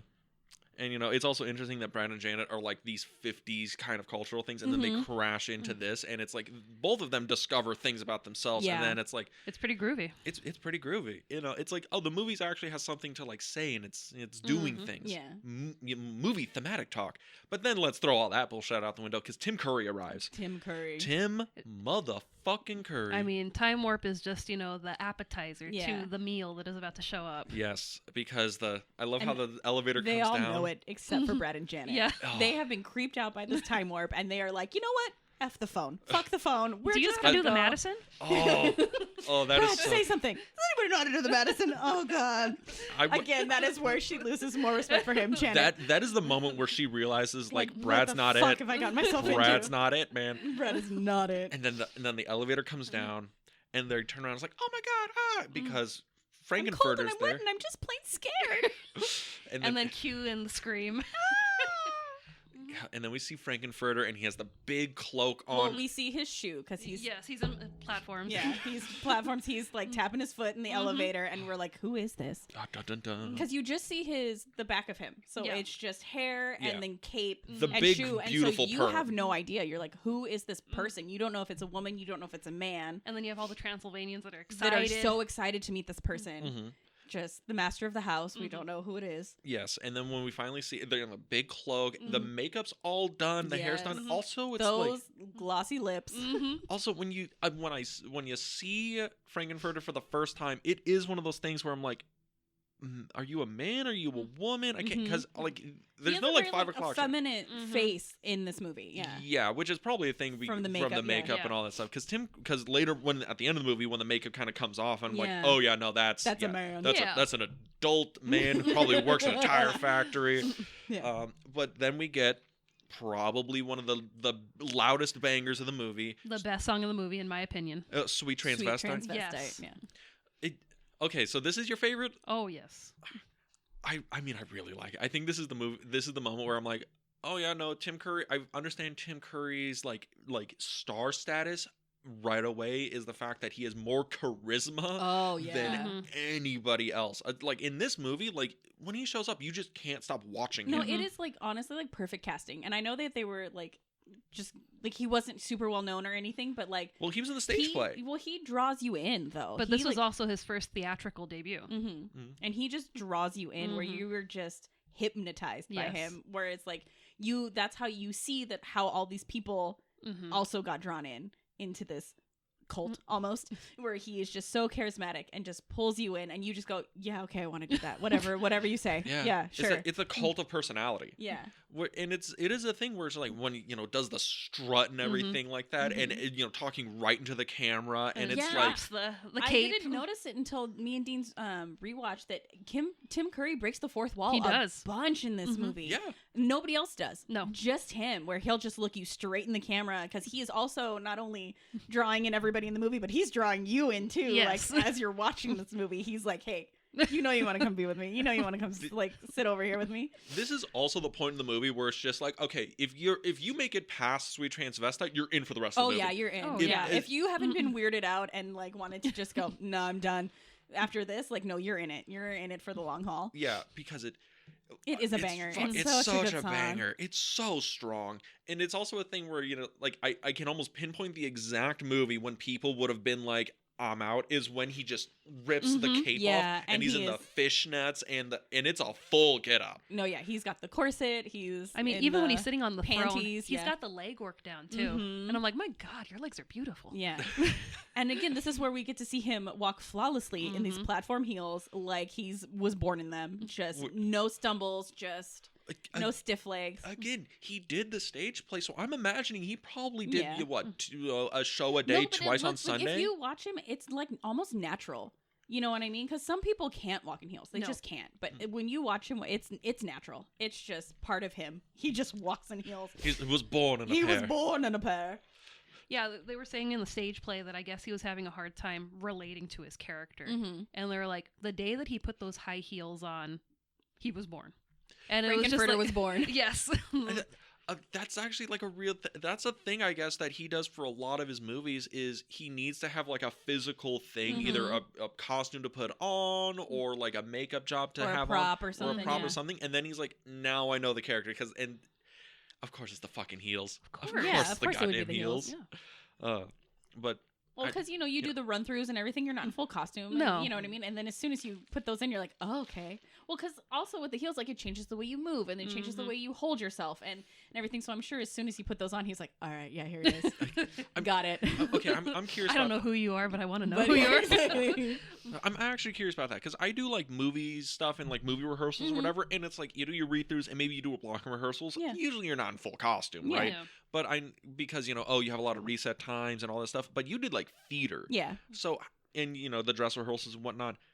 How annoying was it if you ever had to perform in like if somebody had to wear like heels or whatever or actually have to perform in them because some of those stage plays take so fucking long to finish. I didn't really. Well, normally in like theater or whatever, you wear like we call them character shoes, Mhm. and they're made to be worn for a long time. They're made to dance in, and they're made for those reasons. So it's like almost like ballet slippers. You know what I mean? Okay. Like they're made for that. Yeah. So like, yeah, they weren't the most comfortable thing, but they're more comfortable than if I went and got regular shoes from Payless or something like that. Some You know what I mean? stilettos. Some stilettos, yeah. Like, and we never had to wear like super high heels. Like I never had to wear platforms or anything like that. They were just probably like max like 2-inch heels like That's not character too heels, bad. which isn't too bad. And then you see Tim Curry here in fucking And, like, 6 he's inch got, like, platform. yeah, like ridiculous. But that's probably why I can walk in heels, is because I danced in them. Like, you know, doing that stuff. Like, you just kind of get used to it. And ours had straps, like they wouldn't fall off our feet or whatever. I was never worried about that. But it wasn't horrible. And I was also like a kid, so Yeah, like you know. you're resilient and you just go Keep and pushing. then. Yeah, and then your grandma comes to watch you, and when you get home, she rubs your feet, and everything is right in the world. Like, There you go. it's perfect. It's like it's one of my favorite quotes in all of like film history is Fred Astaire and Ginger Rogers, where Fred Astaire was like, you know, I was one of the great, you know, dancing instructors and dancing master. I showed Ginger Rogers everything she ever knew, and Ginger Rogers said, yeah, he was good, but I did everything backwards in his heels. And in heels. Yep. Mm-hmm. Which, fucking Christ, Yeah. that sounds awful. But then you have Tim Curry here being like backwards and in heels. I could do a backflip in these. Please, Yeah. honey, please. But okay, the Tim Curry thing, right? Yes. He is why this movie is so iconic. Yes, Oh, yes, he yeah. is 100%. Right, like I don't know if there was ever a chance where Tim Curry wasn't going to be cast as Frankenfurter. No, I can't imagine. Because I know there was a few people who almost like got cast in this that There couldn't have been. no. Like Elvis Presley wanted to play Eddie. Oh, okay. Elvis yeah, I could see Presley that. I could wanted see to that. play Eddie because he saw because Elvis How Presley. old would he have been? Would In he have been in like his 75? 40s? He would have But probably the stage been. play was in 73. So It was in 73, and like yeah, but that was like a real thing because Elvis was a man of the people, and he fucking would go and see Yeah. whatever. Right? He Mhm. loved Monty Python. It's a weird thing I found out. He's like, yeah, you know, He's a good man. I'm a big British comedy nerd. Oh. But yeah, so he wanted to play Eddie at one point, and then they were like, "We cannot afford you, King." Yeah. And he's like, "Well, if you ever change your mind, darling." But like that Oh was my a God, I didn't know Elvis was in the show today. we can't afford Elvis, but we can afford Meatloaf. well, Meatloaf Anyone wasn't- could afford meatloaf. Uh, There's always room for meatloaf. I love Meatloaf. But that was like that's like a thing. Like apparently people just vibed on the stage production. Yeah. Like I think Yeah. Christopher Walken at one point wanted to be in this. Could you imagine him as like Brad? Oh. Well, Damn Janet. it. Janet. Damn it, Jane. No, that was too Forrest Gump. I love you. You. I love you. But yeah, like that's like a thing. Like there was a lot of people who saw the stage play because I think it had an LA run at one point And New York. and a New York run, and a lot of people were like, "Oh, this is kind of That's awesome. Kinda fire. It's Mhm. kind of fire. Like, yeah, I'll be in this. This sounds fun." And then they were like, "Fucking, there's no way we're not gonna use Tim Curry, right?" Yeah. Yeah. There's like it's no one, right? Yeah. No. No one has 3 years of heel training like Tim Curry does. But yeah, best part of this movie. But And right then after in this song, we get that they're from transsexual. transsexual Mhm. Transylvania. Transylvania. They don't necessarily say it's another planet, but you just go, where is that? What is transsexual Transylvania? What is that place? Can I visit? Yeah. And he tells us that he's been making a man with Mhm. blonde hair and a tan. So Mhm. we're getting more of the plot telling through this song. And don't judge a book by its cover. Yeah. Okay, Frankenfurter, we'll get to that because he's on the list somewhere. But right after this, Still hot, yeah, He's sure. not much of a man by the light of day. but by night. He's one Hell hell of of a a lover. lover. Great line. Yep. Like, that's a pickup line that'll Mhm. stand the test of time throughout the ages. This is a song where if someone put a gun to my head and was like, "You have to sing one song word for word," it would be Oh, this song. done. Yeah. Yeah. Yeah. Yeah. Mhm. Oh, fuck. Like, like, I could go through, like, 300 songs. You could probably crank them out in a minute. Yeah. Me, yeah, probably. Like, okay, sing through an entire Fall Out Boy album. And you'd Oh, be like, yeah. you'd be there, be No, like, you it want it would- in order or do you want that, like, in a mix? Because I can do both. It would be like, okay, we're gonna end a song, and then you have to sing the next song on the album, and I'd be like, bet, let's do it. Fucking. Fall Out Boy, Under the Cork Tree, I got you. You're like, you want to put money on this? Yeah. Please. Oh, God, it's like Randy when it's like, I asked him, like, can you name every Kanye album? He's like, yeah. I was like, okay, do it. He's like, you want it in chronological order? And I'm like, oh, okay, you fucking, the baller over here, calm Yeah. fuck down. But after this, they're like, oh, let's get you out of those wet clothes and come up to the lab so you can see what I'm working on. What's No. on the slab? What's on the slab? I see you shiver. With With an an Tissa.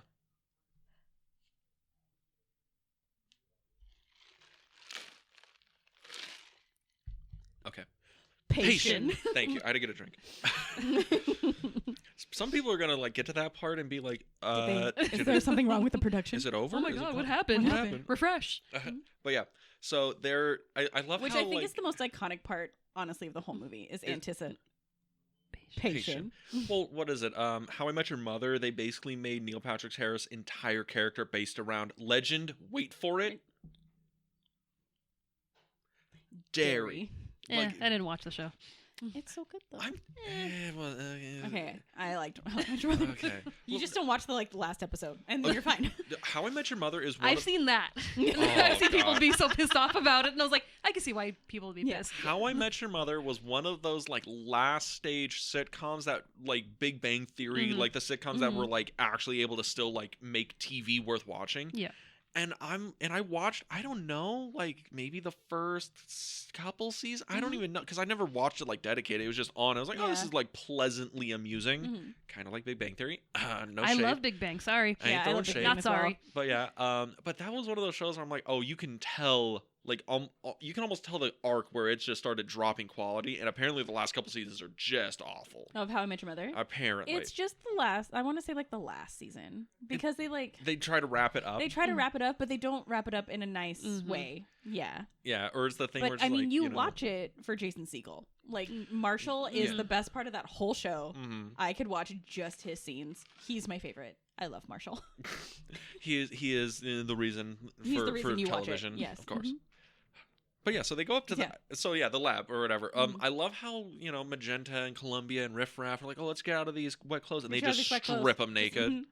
And Just- Janice, Brad, and he's like, just kind of, Just let them do what Sure, they need Janet, to as do. they're unbuttoning his pants. and Don't ripping worry, it out. Janet. It's just their ways. Just Yeah. let it happen. It's fine. Just lean back and think of England, Mhm. and then they go up to the lab, and That Columbia has seen, by the way. yeah, Yes. she's seen it. I've Mhm. seen it. Oh, that's Nell Campbell or Lil Little Nell. Nell? Lil Nell. Okay, Lil. Lil Lil Nell. Lil Nell. I was surprised she wasn't a rapper. Mhm. So we get up to the lab, and then we get to See what's on the slab. see what's on the slab, and it's a creature It's a man. with With blonde, hair and a tan. tan. Is that going to be the thing every time we say it's a man? Yes. Yes. Yeah. With blonde hair and a tan. I was waiting for it. All right, and then we get to see the whole like.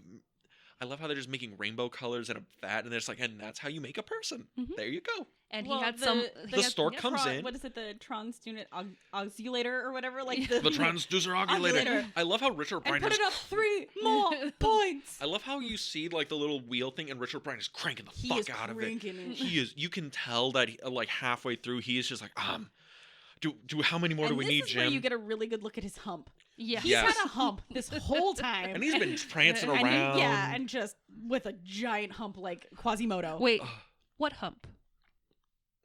the wasn't it on the other Other side? side? Never mind. Young Frankenstein. Okay, we're gonna get Banger. in. Frankenstein. Frankenstein came out just a year before this. So weird. Oh wait till I tell you like what came out this year. Oh, it's gonna be. Oh, banger it's after banger. insane. Okay, But so I did love that with Tim Curry. You've got Riff Raff, cranking the machine, and then you have Frankenfurter releasing the colors, and he's got someone off stage that's yelling at him, red, green, blue. So that's why he's so manic, hitting them because they didn't tell him what order to do No. it, and they were like, "We'll do it on the scene." Dean is watching the scene and he goes, "Oh, isn't that funny? Like, I wonder if he's just doing them at random." And I go, "Dean, they're in rainbow order." And he's like, "What?" And I go, "If you watch, he does it in rainbow order." Mhm. And then Dean goes, "What's rainbow order?" Oh, And I was like, "Roy G. Bibb." exactly. Right, Did you you not did. learn that? Well, and then I also tell him, I go, he does it in rainbow order because that's the colors that are on, Mm-hmm. like, that's the colors that pop up on this vat that Yeah. the creature is in. Yes. And Dean was like, "Oh, I didn't. Oh, okay. Okay, just trying Sure, I guess if you say so." I think He was about like- Roy G. Biv more often than I should. Right? Is that your Roman Empire? Same. I'll just be somewhere and I'll be like, Roy G. Biv. Roy G. Bibb. Oh God, I learned that in the 7th grade. It's stuck with me ever since, It's like the mitochondrial is the powerhouse of the cell. including PEMDAS. Oh, Please excuse My my dear dear Aunt Sally. Sally. I'll be. Oh God, I will be in an old folks' home. I will forget the name of my children. I'll forget I'll forget what my parents look like. I will remember. Please excuse my dear Aunt Sally until I hit the grave. Do you have any last words? Roy G. Biv. And they'll be like, who was he? Rosebud?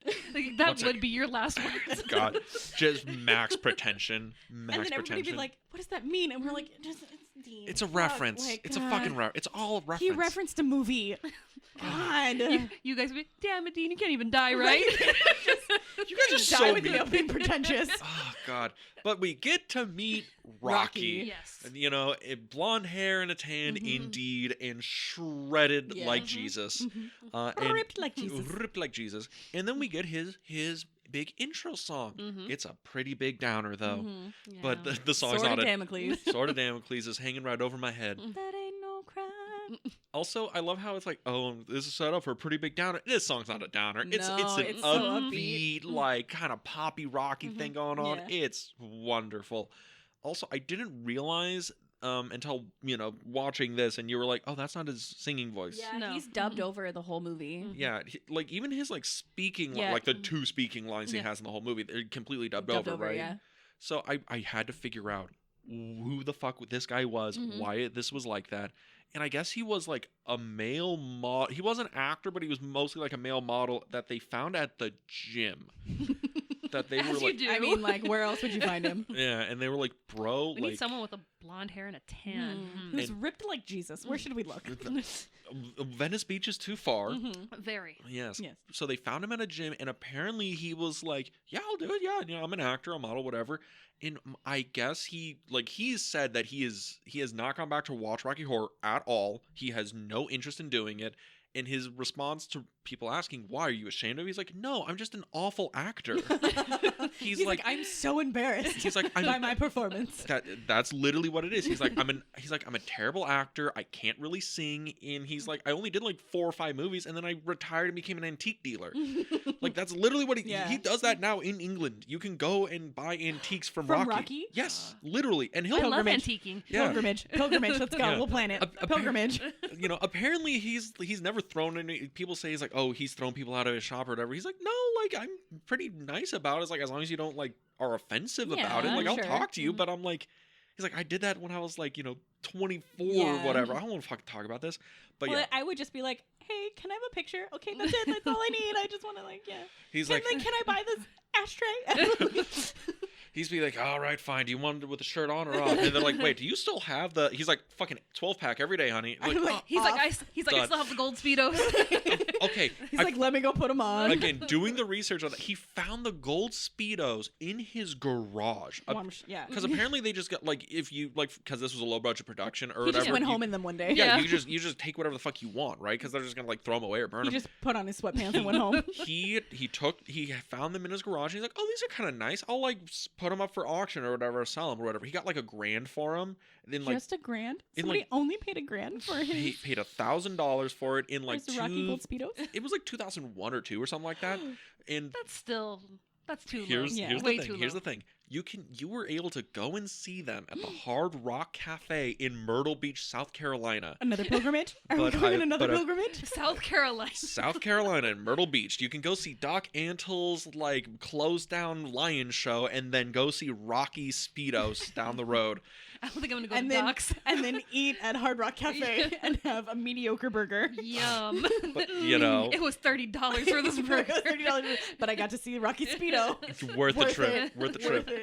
Again, God, I had to do research on this guy. I'm like, why is your So voice we'll that stop over? off in North Carolina before we head to England to England, go antique shopping. Yes, but I guess that was like a thing where he was like, I just wasn't a very like strong singer, so that's why they dubbed him Mm-hmm. They dubbed over. yeah. But it's funny because the lip sync's pretty fucking good. No, yeah, Yeah. pretty accurate. I mean, when it opens with probably one of the best lip sync jobs in like cinema history, like Yeah. you fucking yeah, Christ. they got this. Yeah. Also, the best part, apparently, Richard O'Brien recorded the song and then had Patricia Quinn just mouth the words, so it was like a They reverse lip literally sync. like did her lips and then painted black around it, and then she had her face like in a box when they did the. So Patricia Quinn did blackface, is what you're she telling did me. just around her mouth, Awful. and then it was in like Awful. a box, and so she literally was just face in a box, like just her lips for the camera.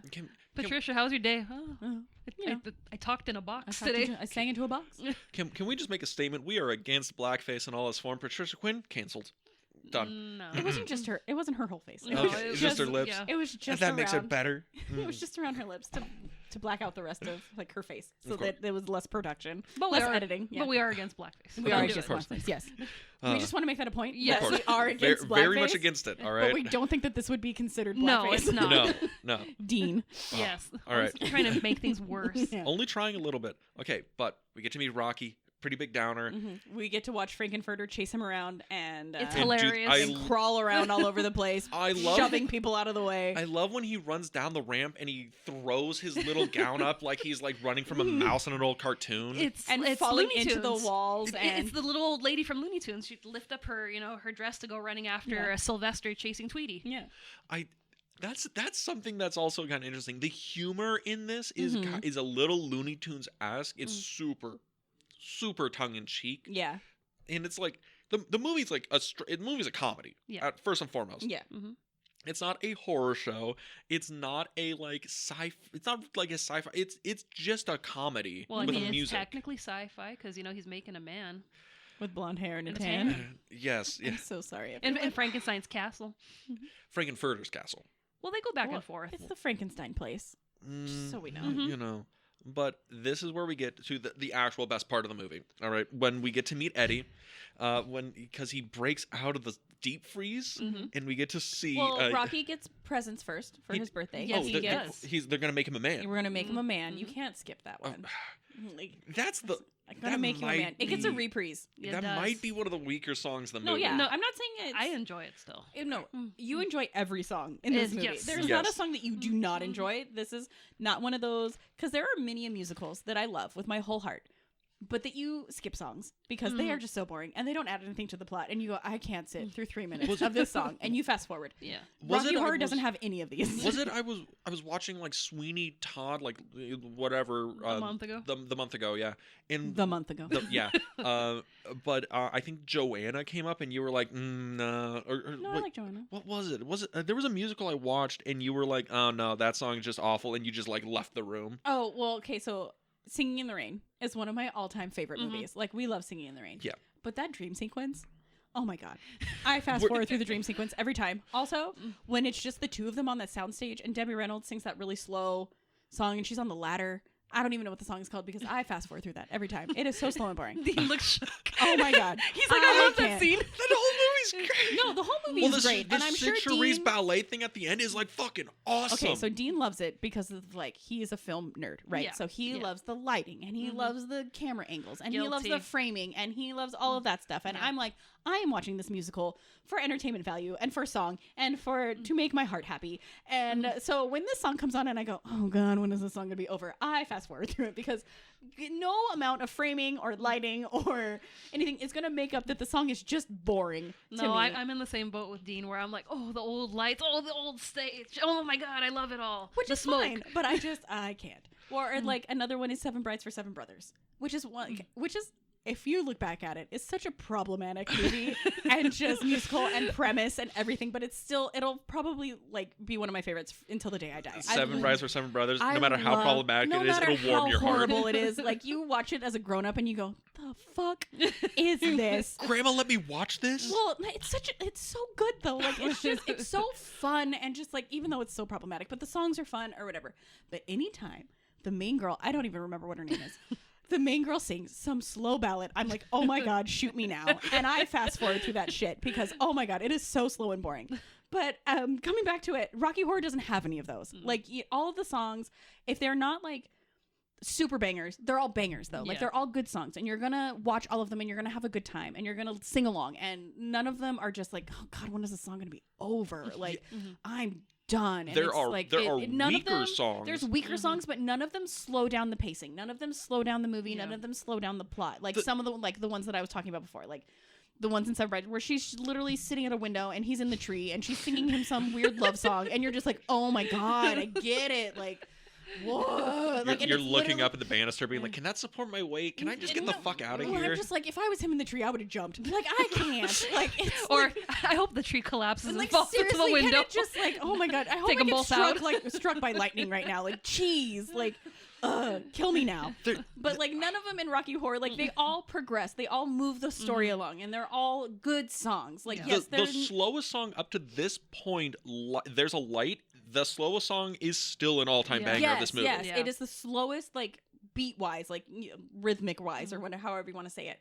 It is the slowest. It's the most ballady that we've gotten so far, but it's still a banger. Like it's still good, and you still sing along, and it still progresses the plot. Like it's still telling a story. Like that song is telling the story, and I think that's what like some of the songs and like some songs in musicals, like yeah, they're telling the story, but some of them are just songs. You know what I mean? Like they're just a song that they had to throw in or whatever. But every song in Rocky Horror is like dialogue almost. It's moving the plot along, and it's moving the story along. And even like this little one that like, yeah, it's a weaker song and it's really short. It's only like a few verses or whatever. And he's just like, I'm going to make you a man, and like Charles Atlas and all that. yeah, and you're going to work out or whatever. But it's still progressing the story because he's telling you what he's going to be doing with Rocky. Like he's like, you know, this is why I made you, and I'm going to make you super buff and everything. And you're going to be my little sex toy. And like, you know what I mean? Like this is what like the song is still progressing and telling you more, giving you more information to like keep you involved and like interested in what's happening in the film. And then we get to meet Eddie. Which this is the best song of the whole movie. In Dean's opinion. In Dean's opinion. 100%. It is, Saturday Nights. I will say it's so probably the funnest song after Time Warp. It's probably the funnest song. It's just a thing where it comes in and it feels like the movie has just been kind of ramping up, and then it hits this, which is like, this is like fucking peak of this fucking movie, because Eddie bursts out of the fucking deep freeze, and he is a 50s greaser motorcycle club. I love how it's Meatloaf, and Meatloaf's a rotund gentleman, and he is dancing and vibing. Oh, and he is, and having moving a good time. Great, he's really moving. Had a good time. And he's throwing Columbia around and doing the thing, and I'm like, and this is a nimble motherfucker. You also see that relationship because Columbia gets all excited to see Eddie. She is like, Eddie, and like runs after him, and you can see that she really is in love with Eddie. Yeah. Like she is like so excited to see him, and just like there's a relationship there, and so that's also sparks an interest where you're like, oh, this guy's interesting. Yeah, and then he's got that huge gash on his forehead. Yeah. And you're just bleeding like down his face. And it's like the implication is like, oh, they took like Eddie's brain, put it into Rocky, right? And it's like, well, how much of his brain did you take out of him? Half of his brain. Which you find that they explicitly say that later in the movie, that like Frankenfurter goes, oh, I probably shouldn't have taken half of Eddie's brain and put it in Rocky. Like he literally says those words. That was a bad move on my part. Yeah, he's like, I oops, admit. my bad. But and it goes in, and I fucking love this song because it's just fucking fun. And also, so Meatloaf. Yeah, I know we're joking. We can always use more Meatloaf. So he wasn't, or he was like a musician at this point, but he had like started his band, and it's like, it's not really going anywhere. So he went and did like theater. He was in Hair. He was in like the original stage production of Hair. Wow. He did a bunch of like theater and stuff through like the late 60s, early 70s, and he got to play Eddie in the LA production of Rocky Horror. And thing is, in that, it's like you would play Eddie and you would play Dr. Everett Scott, like because the nephew, whatever. Yeah. And Eddie was Meatloaf was disappointed. He's like, I can't play Everett Scott. Why not? And he has gone up until the day that man passed away. God bless you, Meatloaf. Oh yeah, R.I.P. R.I.P. Bat out of hell. One more time. So he is like, said that movie would have been better if I got to play Dr. Everett Scott. He's like, the reason that movie wasn't successful on release because I didn't get to play Everett Scott. He is like assured of that. Great. That man was in Fight Club, and he was like, that was not my greatest performance. My greatest performance was when I played Everett Scott on the stage in 1974. That's my greatest performance. Was it when he was the bus driver for the Spice Girls in Spice World? That was one of the best. I forget that. How could you forget that? I haven't seen Spice Girls one in of the fucking most 20 years. iconic scenes where the bathroom or the toilet on their tour bus is like broken or whatever, and they ask him to fix it, and he goes, you know, I would do anything for you girls, but I won't do that.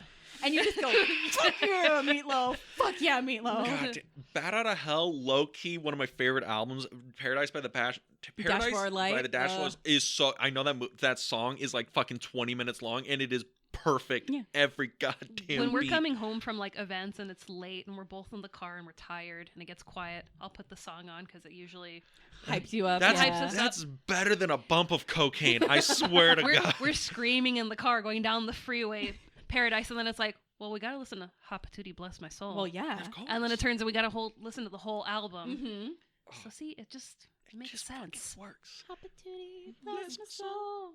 really love that rock and roll. It's such a good song. It's such a good- so fun. The other thing is and he has apparently a sax solo in it. He like, does. oh my gosh, that iconic like kick to the camera. When he's like, and Yes. the thing where he does almost like a swing number with Columbia, and then he's just on top of her, and they start making. and they start making out, and you're like, there's something there. There's something there. I feel like they There's had a something relationship in or there, something. right? This isn't just some like performance thing. There's passion. Yeah.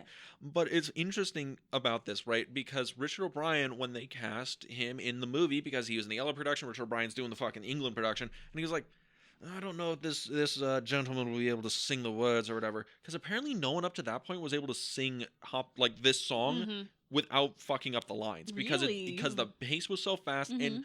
Like, you listen to it, and he has to jumble together, like, 30 fucking words in, Mhm. like, a measure. And you're over here being like, I can do it from... It's not that hard. You're over here being like, I can do that shit from memory. Well, apparently... Well, I mean, like, I do have like 38 years of like just singing that song over and over and over and over again, listening to it over and over and over again. Yeah, but apparently, like, Richard O'Brien, like, gives it to him, and he's like, don't worry if you mess up the words. Like, we can redub you in post. And he's like, why? He's like, He's "Hun, like, fuck that. Because- Meatloaf's like, bet. because it's fucking Meatloaf, he straight up said, like, don't worry, I'll do it in one. And they did this, his entire, like, run is one take. Mm-hmm. It's like he hit the entire thing in one go, and Yeah. Richard O'Brien's like, all right, dude, fucking cool, Well, and man. you think about it, Eddie doesn't have any lines. He It's literally just the comes out, song. Yeah. sings the song, and then Dies. Mhm. unfortunately gets murdered. Yeah. Yeah. This is the part of the movie where I'm like, oh, this is Okay, way he screams. dark. I get he screams, but he doesn't say a line at all. He No. literally comes out, sings the song, and then dies. Which and is then probably there's, like, why a he ghostly wanted to line sung later in the movie. Yeah. be. Yeah. It's probably why he wanted to be like Everett Everett. Scott, because he's like, Mhm. bro, can I get him in for Can- more than yeah. like 3 days of production? Come on. Yeah, Like, like, I I want just- to hang wanna out with hang Tim out. Curry. Come Mhm. on. I'm Meatloaf, you know? You can always use more Meatloaf. Barry Boswick seems cool. Him It's too. alright. You know, it's fun. you know, But yeah, Susan Sarandon's dying. Like, hang out with her. it's cool. Come on. That Columbia girl looks cute. Yeah. Mhm. But yeah, I mean, we made out a little bit. Can I just hang out with her? but yeah, so but that's the thing, like, big awesome song, love Yeah. this song, and it ends with Frankenfurter killing him, and that Well, kills you the see- vibe. Well, you see progressively through the song that like everybody is kind of like vibing with Eddie, Yeah. right? Everybody's Yeah. like, this guy's cool. Like this Even song's Magenta awesome. and Riff Raff are kind of like Yeah, going with yeah, it. they're all dancing around. Columbia is obviously head over heels, like just all over this. All the Transylvanians are dancing. They're having a good time. After We they've had a almost good been, run over by the time. motorcycle. Yes. Mhm. Yeah. They're all having a good time. But what really gets Frankenfurter is Rocky starts dancing. Yeah. Mm. Rocky starts getting vibing. Well, half of his brain. Duh. Yeah. It's like, Right? how could he not Yeah. love that song? So Frankenfurter gets all jealous. And he's like, nah, murder this bitch. It's the thing where it's just like With a pickaxe. of which fucking hardcore, Yeah. right? It's the thing where it's like Frankenfurter up to this point, cult of personality. Everyone's drawn to me, Yeah. and as soon Mhm. as that is challenged, you get to see like Frankenfurter's like not a good guy. He's really Mm-mm. fucking Mhm. petty, Yeah. and then Insecure and just, yeah. he, you know, Wants people to like him. he kills Only Eddie. me. I'm the star. Yeah. He kills Eddie, and then you see the blood come out of the like the deep freeze, and I'm Mhm. like, Which is where he broke out of. He Yeah. Of course. chases Eddie back into the deep Mhm. freeze that he had him in and then which myrtleizes him. on the lowest of keys, like that's a downer. That's like, oh, this got real dark real quick. Yeah. Because like the music cuts out, it gets real quiet. Mhm. And It I'm does. like, It like flips the whole movie where Yeah. now we're like, oh, there's danger? okay. No party? What? I thought there was going to be a big orgy. No? Mhm. Oh, okay. And then the Transylvanians just disappear from the movie. Yes. And then they're like, oh, he murdered somebody. We don't want to be here when the cops show up. Bye. Deuces, you know, we're bikers. Mhm. We know the vibe later. Yeah. See ya. And this is just, it flips the movie, and it's a really interesting tonal shift, because up to this, it has just been a fucking party. Yeah. Mhm. Yeah. And now it's like, okay, now it's like the horror show, Mhm. right? Because it's like, after this, now it's like, okay, I'm a little concerned for Brad and Janet. Especially once we get to the next scene where they're like, oh, you just must stay the night. And they go to their rooms. Mhm. And then Frankenfurter proves why he is on a list. Yeah. Well, they just kind of shove them in their rooms too. Yeah. They're like, here's a robe. Good night. Good night. Yes. Like they legit like shove Janet into her room. Mhm. Like shove her in. She runs into a basin. Which Mm. like, why is there a basin in her room? It's a castle. It's There's a no castle. bathroom. There's no bathroom. Of course. If you want to wash up, you have to. Her room is in red light. Yes. Yes. Which is okay. Uh-huh. And then they like gently put Brad in his room. They're like, Yeah. "Hey, Brad, here you go. Here's a robe. Your room's got regular lighting." It's blue. It's blue. No, I don't think when he first enters the room it's regular lighting, but then when Frankenfurter shows up, it's blue. Interesting. I'm pretty sure Interesting. because I noticed when like, oh, Janet's room is red, and I expected like in my head like, oh yeah, and then Brad's room, I remember it being blue. Mhm. No, when he first enters his room, I'm pretty sure it's just regular lighting. He's just regular, and then when Frankenfurter shows up later, like she's got red lighting, he's got blue lighting, like, but it's weird. It's weird. And then, Frankenfurter enters the rooms and is able to perfectly mimic the other one's voice. Yes, I was just like, wow, sir. So talented. So talented. Well, and then nobody else is affected that, like, he just murdered somebody, though. No Like, one. Everybody's just like, all right. I mean, Columbia is obviously sad. She's screaming, she's crying, Yeah. and she's upset. But she has to hold it in because nobody else is upset. Like, nobody is going to go against Frankenfurter. Even like, Brad and Janet are just like, oh, that was cool, I Yeah. guess. All right. Everybody's like, oh, well, sure. he... Okay, That's sure. unfortunate. Yeah. Time to go home. Yeah. And then, Frankenfurter just comes in, perfectly mimics the voice, and just starts, like, laying into, like, first Janet, First then, Janet. then Brad, and they're just like, wait, you're not Brad? Oh, my God. And I'm like, wait, isn't this, like, assault? He's on a list. Oh, I feel weird about this. Perfectly mimics Brad. Perfectly, mimics Brad, and then, he's like, oh, come on, you like it. And she's like, well, maybe, well. And I'm like, oh, this, oh, Lord. And then he has to leave. And he has to leave. I just remembered that after he murders Eddie, him and Rocky, they do the reprise for Make You a Man, and then they go off into their marital bed. Oh, and yeah, they do the... Yeah. Yeah, and then they do the whole, like, and then he, like, jumps on Rocky, and then they're like, okay, here, now I'll let you show me to your room. So, like, Frankenfurter and Rocky have already boned. Like, Oh, they're yeah. boning. Hard Like, he bone. literally murdered Eddie, and then he's like, let's bone. He's like, You're I'm like, ready. I still got the blood on my hands. It's kind of hot. All right, Yeah, let's go. So let's go bone. And then they showed Brad and Janet to the rooms, and then he immediately comes in and tries to bone Janet and Brad, Yeah. which he successfully does. For Brad, for, yeah. for both of them? He has to leave because Rocky escapes. From This- But that's Janet, from Brad's or room. Brad. That's from Brad's room. He leaves Janet. No, he starts with Janet and gets to Brad. And he finishes with Brad. He does finish with Brad because then Janet sees them on the screen. And they're smoking. And She they're knows smoking. from that Yeah. smoke. She's like, oh my God. But that's the thing, because this is when Rocky escapes because Frankenfurter is like, it's Riffraff's Riffraff. like, Yeah, I've so seen Rocky is Frankenstein. chained to the bed. By the way, he is chained to the bed. Which again, Yeah. I feel like Frankenfurter's on a list somewhere, And maybe this on a is- flight And log. this is where we pull into the horror aspect where, it's Frankenstein's monster that's chained in the basement, and you have Riffraff come with Igor. the fire. no, it's Fritz.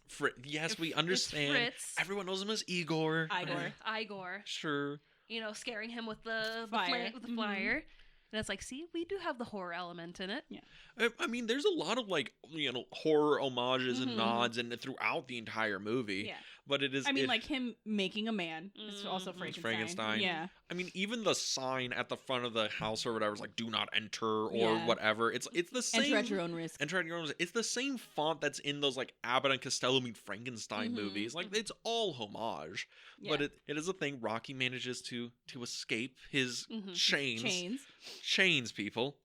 Frankenfurter chained up a man so To he his could bed. sex him On his stomach. on his Yeah. stomach. Question. And then, Frankenfurter's like, oh, I must find her, blah, blah, blah. And Frankenfurter and Riffraff and Magenta, they're out looking for Rocky. And then Brad's just like, well, I'm all tuckered out from No, that. I'm he going to have a is- smoke. He's in. Frankenfurter's still in the bed with Brad Yeah. when Janet sees them on the. Mhm. Oh, on the that's right. screen. Yeah, Because then she's like, Brad, how could you? oh, that's right. That's right. Because Janet goes down to the lab or whatever. Yeah, Because she's she's like, because she did sleep with Frankenfurter, I'm pretty sure, and she's like so torn up about it. Like, what have we gotten ourselves into? And she's going back and forth, and then she's like, we have to get out of here. And then for whatever reason, she goes to the lab. But does she sleep with him? I thought she she did. sleeps with Because in him. the song, she says she's only kissed before. Oh, I think Because something takes... She says, I had only ever kissed before. Is so. Okay. So it has to be a thing I'm where it's pretty just sure. like Okay. I had only ever kissed before. And because And then after you have that, Magenta and, Yeah. Columbia. You mean? she's Uh-huh. But yeah, that's the implication. She Frankenfurter and Janet bone, and then she's like torn up about it, and then the song Maybe is they- her like lamenting the fact that, oh, I can't believe like this, and then she's like, it was kind of good. Now Yeah, I and now want she's some like, more. she's like literally says like, I have a taste and I want more. Oh, what is it? I've tasted More. blood and I want more. More. And then she, finds Rocky, blonde hair and a tan. Mhm. And she's like, touch me. Yes. I want to feel Dirty. dirty. And you can take that implication however you will. You know, this is a very PG Creature of the movie. night. Creature of the night. Creature of the night. Creature of the night. I love that like thing where it's like it just phases to all the people in the movie just just hanging over the camera, because I listened to the commentary and Richard O'Brien was like, that was an awful experience because if you look when somebody's lying over you, the veins in the forehead pull up, and when I was bald, their eye looked absolutely atrocious. And then Patricia Quinn, who's doing the commentary, is like, well, I looked lovely. And I thought about it. I'm like, yeah, it's because Magenta just kind of flings herself in. Yeah. She's not hanging over and got the weird blood thing going on. But it is funny because you see Rocky's face and he looks like sweating.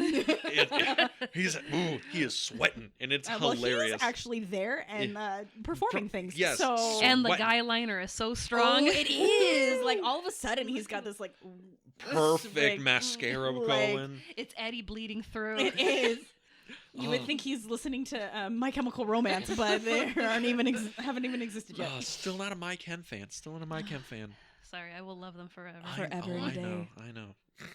But yeah, So she's basically like begging Rocky to bone her. Like, And- please, and- oh my god. and Rocky's like, sure. Fuck This it. is literally what I was made for. Yeah, Done. there's He's gonna like- be a part of a He's song like, that explains boobs, this. awesome. yeah. He's like, wow, Frankenfurter doesn't have any of these.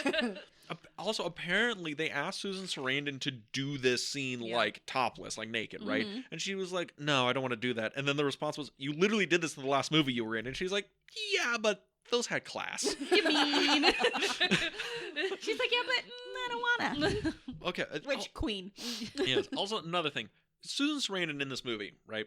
So this is her like solo song, right? Yeah. Yes. This is her first solo song or her only solo song? Her only solo song. Yeah, but it's Susan Sarandon. Susan Sarandon's one of those actors that has gone on to be nominated for Oscars, BAFTAs, is like kind of this person that's been accepted into the Hollywood culture. Yeah. And when I think of Susan Sarandon, I can only think of The commercials? Touch Me. That's Oh, the I thought it was gonna be the ASPCA commercial. what? No. Well, but that's the thing. Like, man, I wonder if she's like, man, I've been in Oscar-winning films. I was in cultural things, and it's just like She was Rocky in Horror. Enchanted. Yeah, Enchanted, and it's like, I'm gonna be remembered forever for Rocky Horror, aren't you? Because you almost saw my tits. Yeah, probably, lady. Yeah. No, Susan Sarandon is like pretty badass though. Is she? Like Yeah. if you watch interviews with her, she could give no fucks. Mm-hmm. It's She kind of is- awesome. Like she is not like I'm Oscar nominated I'm an and like actress, I'm better I'm a than it. She's like thespian. fuck off. Like, whatever. She's like, yeah, I just didn't want to show my tits. Like she is so badass. She's like, I was already freezing. Give yeah, me a she was break. like, I really fucking had pneumonia. I didn't want to show anybody my tits. Okay, but that's the thing. So Tim Curry, like in the pantheon of his, career, Frankenfurter, it looms large over Yeah. the rest of it.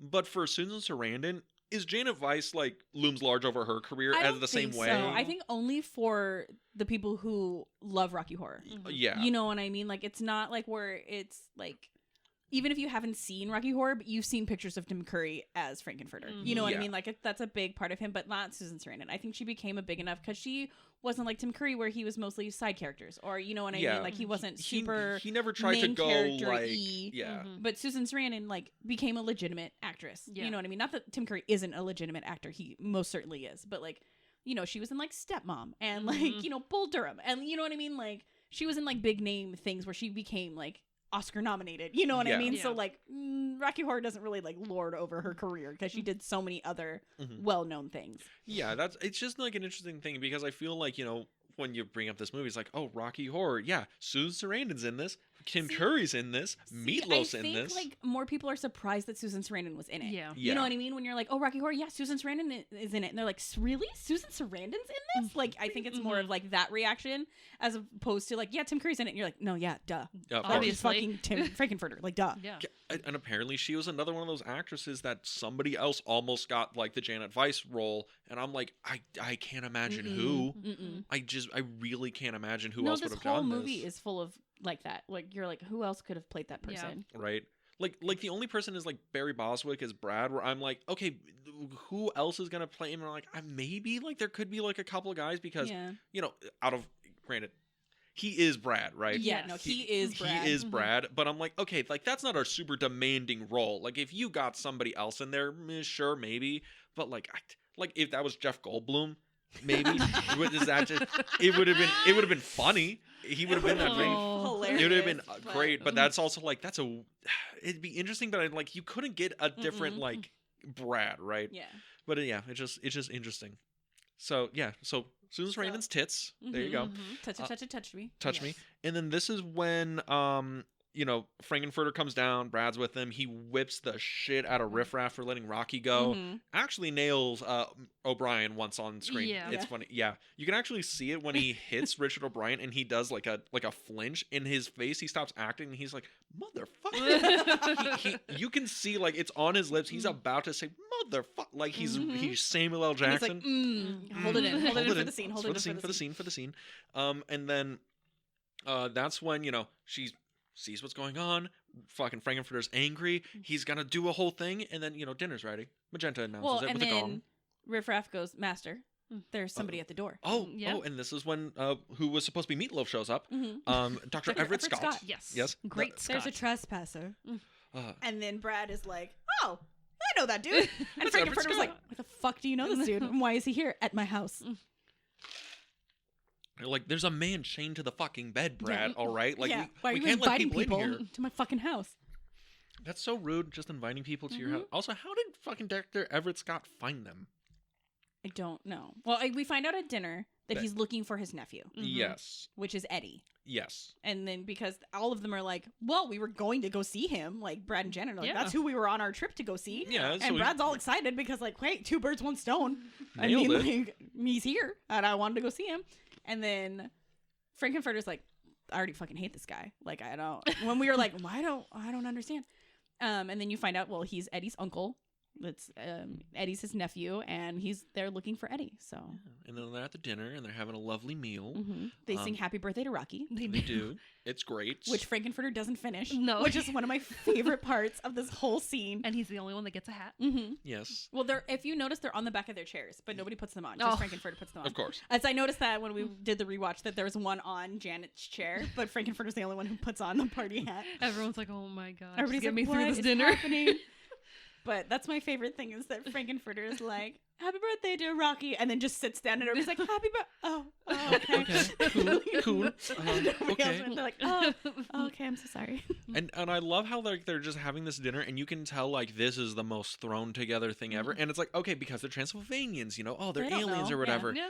But it's probably also like we ran out of fucking money. And, like there's a McDonald's like glass in there. There's like the plates are like I don't know if they're Riff like Raff's filling up real or cups not. and just pouring wine all Yeah. over them. It's so So funny. good, all It's over like the here table. you go. Fuck you. There you They go. literally just set a lump of meat in front of Frankenfurter, and he brings out an electric carving knife. Which is the funniest part Which is the of this best scene. part. And you just go, where's that fucking plugged into? He's in the middle of the room. Follow up section. There's electricity in here. Well, yeah, there's There- lights. Well, yeah, there's lights, but there's like plugs and shit in this castle.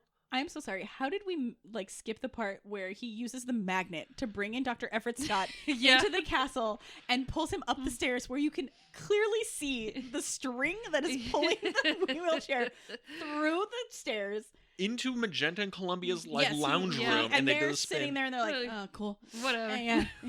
And magnets him all the way to the lab. And this is where we first meet Dr. Everett Scott. Breaks And through the wall. Breaks Breaks through the through wall. the wall. I found out why he had to break through the wall. They didn't build a door in the set. Yes. No, there's no door. Yeah, everybody apparently comes in through the elevator. Yeah. And then they were just like in their head, they're like, wait a minute, but shouldn't there be a door so like Everett Scott can enter? And they're like, oh, fuck. I'm busted the wall. Oh yeah, Perfect. Kool-Aid man, nailed Kool-Aid it. Man. We'll just Kool-Aid Man it. It'll be fine. But yeah, so they're at the dinner, and then we get another song. Mhm. This is Eddie's Teddy. Eddie's Yeah. Teddy. Is this the weakest song in the movie? Okay, it probably is the weakest song in the movie, but it's one of my favorites to sing along to. It gets better Yes, when it everyone is. chimes in with it. Yeah. Like when Dr. Scott like starts singing it, you're just like, all right, Mm. cool. But then when you get to the chorus and everybody's singing it, and everybody's got Jumping their little in. Yeah. individual lines, like it's so good. And then you hear Columbia's side of the story where she like legit She like really loved him. loved him. She's Yeah. got She a has the giant mural. wall-sized photo of Eddie on her wall. That's one of those where I'm like, what did Eddie do where he was like, don't worry, I got a poster for you, honey, and it's just that fucking big. It's fun. It's fun. So but weakest song in the movie here, neither here nor there. We then find out what happened to Eddie when the Frankenfurter rips the Well, tablecloth. also, I believe Frankenfurter makes a reference to him being tender, Yes. and you realize they're fucking eating him. Yes. That big lump of meat that has no shape, that you can't tell if it's turkey or ham or something, you find out, no, they're fucking eating Eddie. That meatloaf. Well, it's meatloaf. It's meatloaf. Yes. They're eating Eddie, and they're like, "Oh my god!" Well, I mean, whatever. Well, we have a show to perform, right? So they find out it's Eddie. Everyone's freaking out, and his decomposing corpse is in the table that they're eating at. It's a giant glass coffin, and he is just decomposing. And then this is where we get "Wise Up," Janet Weiss, which another great song, fun. You better wise up, build your thighs up. He chases Janet throughout the castle, and then it starts occurring to me around this point as, what's the fucking layout of this building? Like, it's just castle. It's castle. It's magic. Magic castle. Magic castle. Right. It's a TARDIS. Done. Because he chases her down into the into the lab into the lab. Right. He chases her up the stairs. Yeah. That's also funny where it's like there's no door, and I'm like, when they originally wrote this, was it like, oh, he's gonna chase her in circles in the elevator as they go up? Is that a thing, or were they just gonna get into the elevator and they were just gonna wait, and then the song was gonna and stop? And he's waiting. He's like, "Don't worry, the reprieve will happen in a minute. Give me a second. Okay, the door's open. Okay, cool. Yeah, wise up, Janet Weiss." And it's a whole thing. We'll see. And then Brad and Dr. Scott would have had to wait for the elevator to come back down because Dr. Scott is in a wheelchair. Yeah. So Frankenfurter and Janet would have had to go up into it, and then Brad and Scott would have to wait for it to come back down and then get in and then go back up into the lab. Oh my god! And it's one of those things where I'm like, that would have been one of those like anti-comedy bits where it's just like it's so long and awkward, and it's just so fucking funny. So good. But then we finally get to the Medusa transducer after they managed to. You're a hot dog. Yes. Which is the biggest insult apparently. Apparently, Frankenfurter's angry. Yes. He's very angry. Yeah, he's pissed. Well, his name is Frankenfurter, and they called him a hot dog. Yeah. So, like, fuck off. He's like, you will not Americanize my name like that. I'm a Transylvanian, thank you. It's Frank N. Furter, thank you. And they did the Medusa beam, and it turns them all into statues. Statues, stone, whatever you want to say. Best part is Rocky up there just posing. That pretending to be a statue. Like, everybody's yelling at Frankenfurter, and he turns them all to stone, and then he just looks up at Rocky, and he's just in this atlas, like, just like power bodybuilding pose, and he's like, yeah, that guy too. Like, turns him in. Why is he just standing there like that? Did he just like walk in and be like, oh well they're doing it, I guess I'll do it too. Yeah, okay. They all have cool poses. I want a cool pose. That was Rocky. Rocky's so sweet. He's so sweet. He's a sweetheart. Yeah. And then we get to the big climax floor show finale, which again, where the fuck is this staging area in this castle? So I noticed in my rewatch that when he's like looking out at the audience, you see the doors that like at the back, it's the ballroom. Is it just they redress the ballroom? They redress the ballroom. So like the back doors that like Riff Raff and Magenta come in ultimately, that's the doors that like the elevators behind. That like first come in, and so all the chairs on the floor is the ballroom, and then where his throne was when you first come in, that's the big stage with the pool and everything. Very cool. Okay. Yeah. It is fascinating probably how much time and effort went into just making this movie look functional. Yeah. Like making these sets look like workable. Because I also love how it's a nice fancy theater and it's all lawn chairs. Yeah, it's just lawn chairs. It's just lawn chairs. And not like, but like old fashioned lawn chairs. So they look like nice. at the beach. Yeah. And then we get the floor show, right? And this is the big supposed to be showstopper, right? And then Frankenfurter is sweating it. He is dressing them and walking across the stage. He's got cream on his face because he is like getting ready. He's getting ready, and he's like, "This is the big production. This is what I've waited my whole life for. Like, this is his epic moment. Epic moment. His crowning achievement. And it's his swan song. Exactly. His swan. Well, we're gonna get to his swan and how that's her favorite song in the movie. I think that's my favorite song. So It's good. We get this, and everyone has their number, and then Frankenfurter comes out, and there's nonstop song for like the last 20 minutes of this movie. Yeah. Once this floor show starts, there's not a spoken line of dialogue until the criminologist, and even then he's even kind of going off the ending phases of a song, right? Yeah. So there's there's a little dialogue, like a hair, because I think like as soon as like Riff Raff and Magenta come in, like they go back and forth a little bit, and then after Frankenfurter's song, then they talk to like Brad and Janet and everything. They're like, "You better get out of here." Okay, so it's but it's less But than it's like less a than minute.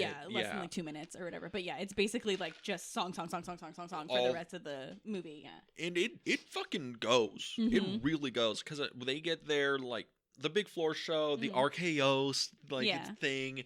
Frankenfurter says, "Don't dream it, be it." They jump into the pool.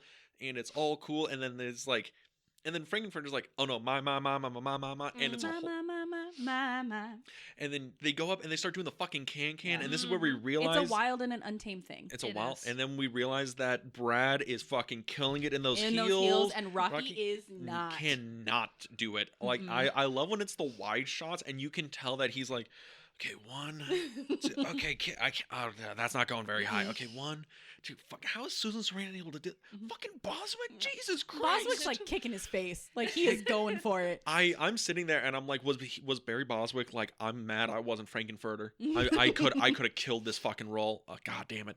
But they had that, and then Riff Raff and Magenta. Well, he says in the song that he starts to feel sexy. So He do. He has the whole leg thing, which I'm also like, you're very flexible. Super flexible. I'm impressed. Very. I also, Janet, like, you should have locked down Brad. If you knew this about him, you'd be locking down now, honey. All right. So, but then Riff Raff and Magenta come in. He has the fucking laser gun, but I love how it's like a pitchfork.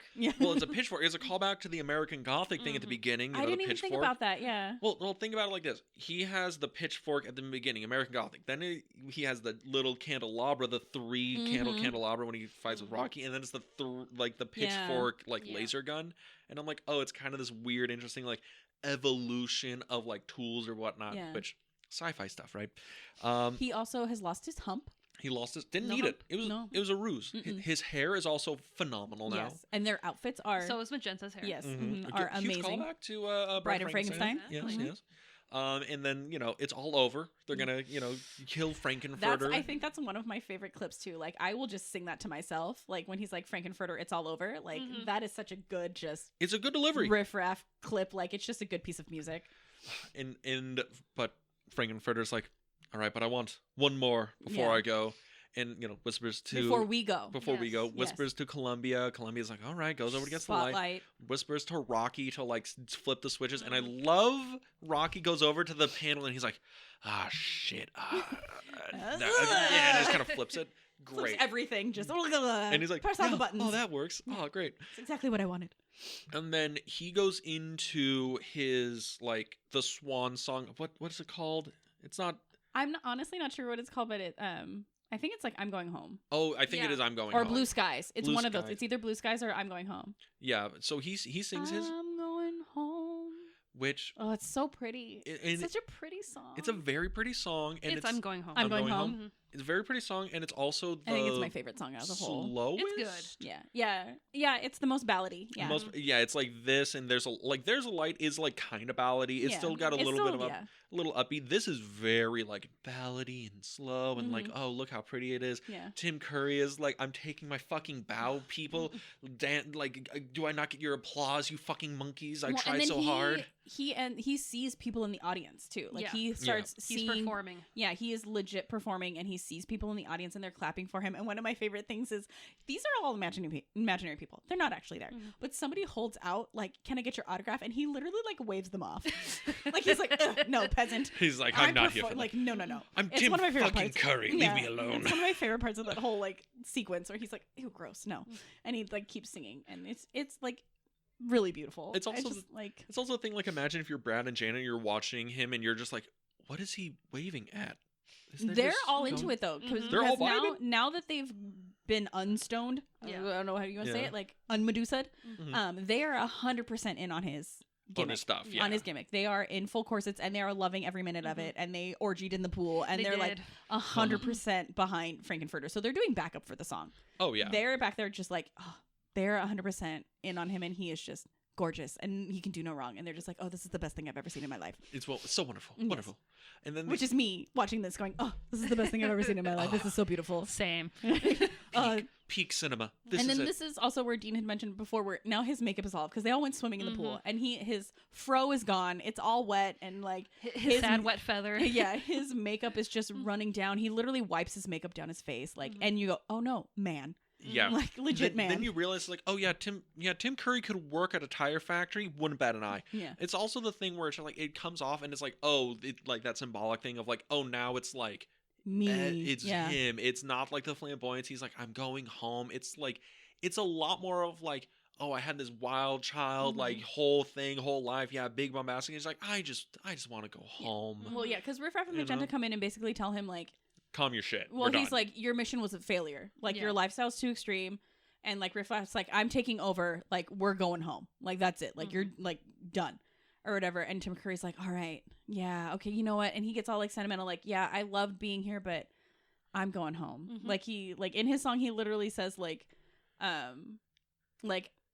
say I can stay, like, and it means I may or whatever. And then he's like, but you know, then I realize like I'm going home. And he's like so excited to go home. And he's just like, all right, I'm ready. Like, I'm so ready. And then Riff Raff's nah, motherfucker. You idiot. He's like, no, when I said we, I was referring to Magenta and myself. Like, fuck off. And then Riff Raff, like a cold-blooded motherfucker, one kills Columbia, right? Because she screams. Which is really weird. Like, I didn't understand why like Columbia in the dies. movie. Like I get it, but she didn't like. She's literally standing at the spotlight and just screams, and then Riff Raff's like, shut up, bitch, and just shoots her.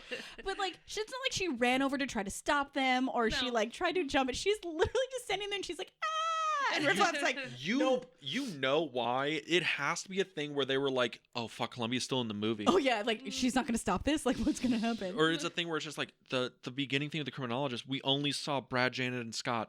Where the fuck's Okay, she's got to die, right? She's gotta die. Fuck, we got to get her out of here. We got to write her out. You through all this, you realize she's not one of them. She's just a groupie, so she can't go home. That's not she her. knows too much. And she knows too much. So like, well, it's a thing where it's like you're a fan. Kill despair. It's a thing where it's like you're a fan, but you're not part of the band. Yeah, right. yeah. Like the band's going home. We're leaving you. Yeah. Right.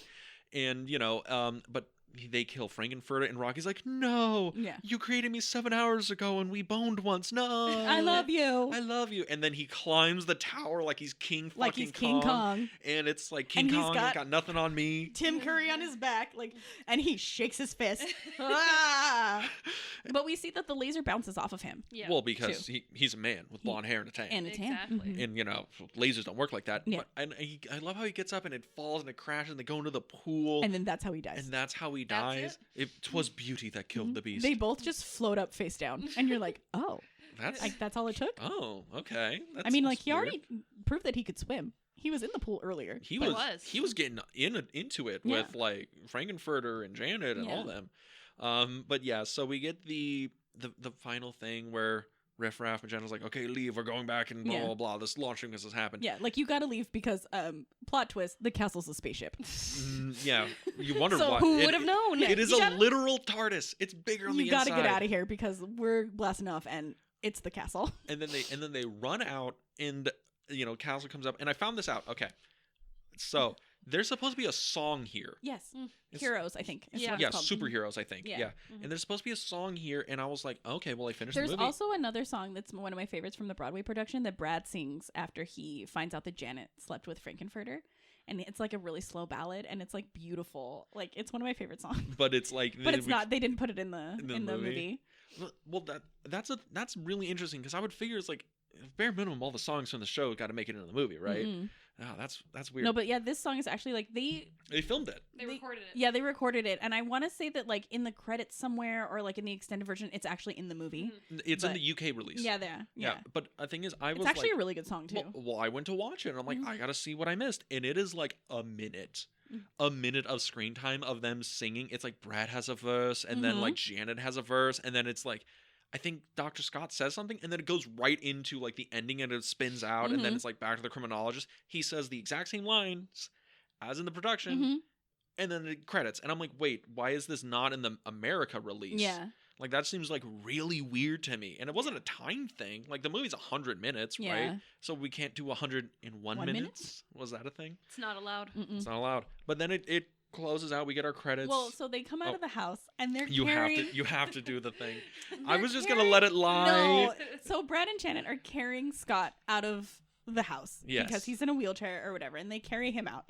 And then once it blasts off, they're all laying there like, thrown Yeah. back from the blast, and he's laying on top of his broken wheelchair. In a Christ-like Like pose. he's like, oh god, which we saw during the floor show that he could use his legs because he's also part of the floor show. Because and he's he also gets doing a can. He's Yeah. got heels and fishnets on, and everything. And Well, because Frankenfurter gave him the use of his legs back. with the Medusa machine, Yeah. Of course, by magic. turning him to stone. Yes. Literal magic. So they literally carry him out, no wheelchair in sight. Brad doesn't like have it under his arm or anything. Like, no, Nope. they literally were like, fuck pushing you in the wheelchair. We'll carry you out.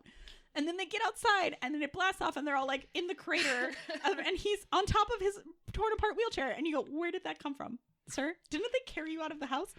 Did Riff Raff and Magenta throw it out the window? Like, as they Being were like, oh, leaving? we're not going to need this. Sorry about that. Yeah.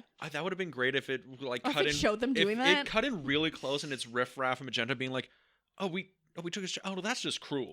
Oh, toss it out the window. Hopefully he'll get it. And then it just shatters and he's like, no. But yeah, so it finally closes out and we get the reprieve of Science fiction. Double feature. picture show. But yeah, and that was Rocky Horror. Mhm. This movie is interesting.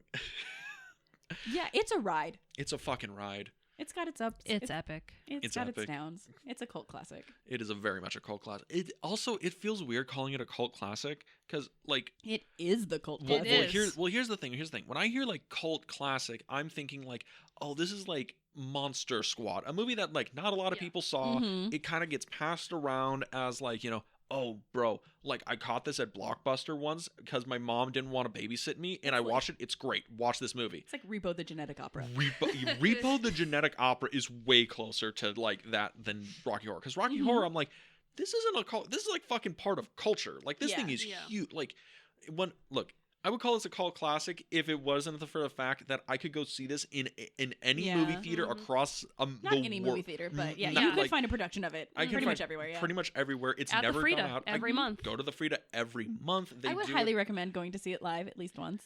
I've done it. I It's want wild. to. It's really fun.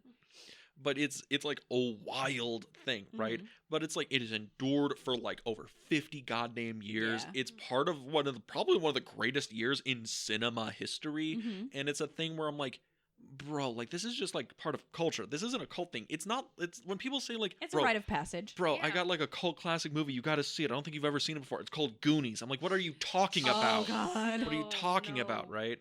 But that's like this. I'm like, can we even just like what makes a movie a cult movie to you? Like if you had to like quantify that. This. this just the aesthetic, like campy, like I get behind this as being campy. Yeah, like it's campy, but this I don't qualifies. think a movie has to be campy in order to be a cult Mm-mm. classic. Well, I'm not saying like Yeah. campy and cult are like Synonyms. I'm just saying like qualifying this movie when we're like campy cult classic musicals like this campy 100%, right? Yes, It's yes. tongue in cheek, it's kind of over the top, it knows exactly what it is and it's playing everything to the hilt. Mhm. 100% campy, nailed it. Cult though. I want to say it's got to be something like that wasn't super popular, but they became popular after. Because Mm. it wasn't. Yeah. Once it hit the screens, the big screens, people just didn't understand it. They didn't Mhm. want to go see it. It was on a double bill with Phantom of the Paradise for like a year trying to sell it. flopped. It massively flopped. And it was, I think, somebody over at Fox in their marketing team that was like, hey, I have an idea. What if we screen it at midnight? And you get people that are like, oh, okay, I'm up late. It's New York. We're in Greenwich Village. Mm-hmm. Let's go see a movie at midnight. And then it turned into a thing where I was like, oh shit, people are selling out the shows. Let me call another theater in another big town and say, hey, this is working for us. Why don't you try it out? And then it turned into the trend that it is where Mhm. people dress up, people bring props, people sing, Mhm. people scream asshole at the screen every Yeah. time Barry's up there. Well, it's Or al- Brad, sorry. Yeah. Well, it's also Yes, a because thing. Barry Boswick is not an asshole, but Brad is. A little But bit. they still yell asshole at him. Poor thing. I was watching the documentary. He's like, I'll be out on the street. And people will be like, asshole. And he goes, are you okay? Oh yeah, I'm fine. I was just scratching my ear. Okay. And he goes, they would do it to my dad too. They'd be like, Mr. Asshole. Well, I found this out. This was a thing that I guess when like it was like not doing well, and the whoever the Fox genius Yes. producer was like, Hope he got a promotion. oh, Yes. he was the one who was like, hey, theater, if people show up dressed in costume, let them in for free. Nice. Like he like somebody did that. I think it was him where he talked to the theaters and he's like, look, you're paying for this. If people show up dressed in costume, do it, because he was like, that's a viral marketing thing. Yeah. When it's yeah.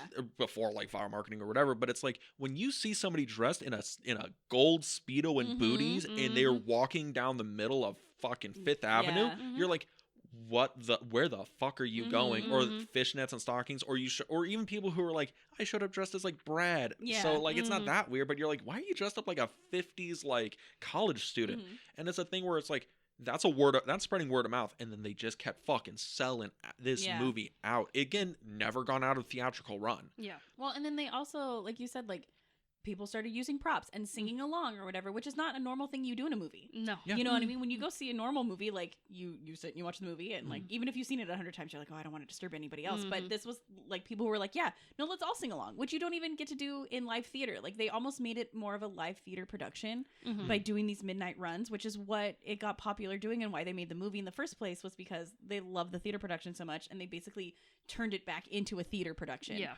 Because even with the live shows nowadays, like they have, like you said, the shadow cast, like Mhm. people on a stage in front of the screen acting everything out, like while the movie's going. Like they have a full cast. Yeah. So they turn it back into a theater production, which is what made it successful in the first place. Mhm. It's a thing because I read it like Roger Ebert wrote a whole thing about this movie, and I know you do not like Roger Ebert. He's for reasons, but Well, I don't, hate the guy, but it's just, we differ. yeah, In well, opinions, yeah. Yeah. he had a really interesting take on the movie. He's like, this is not cinema, this is not a film, this is not a movie, it's an experience. Mhm. Yes. It's a It's production. definitely a experience. Yeah. Yes. And he's like, I can't really rate this movie based on its cinematic qualities, because Mhm. that's not why you're going to see it. Well, You're and it's going not to see it fair for the to the Pacific. movie either. Yeah. Yeah, like the movie's not trying to be Citizen Kane, The Oscar-worthy, Godfather, yeah. Jaws, whatever. It's trying to touch on this cultural vibe. It's Mhm. trying to get people engaged with it. It's just trying to have a good time, because like think about it like this.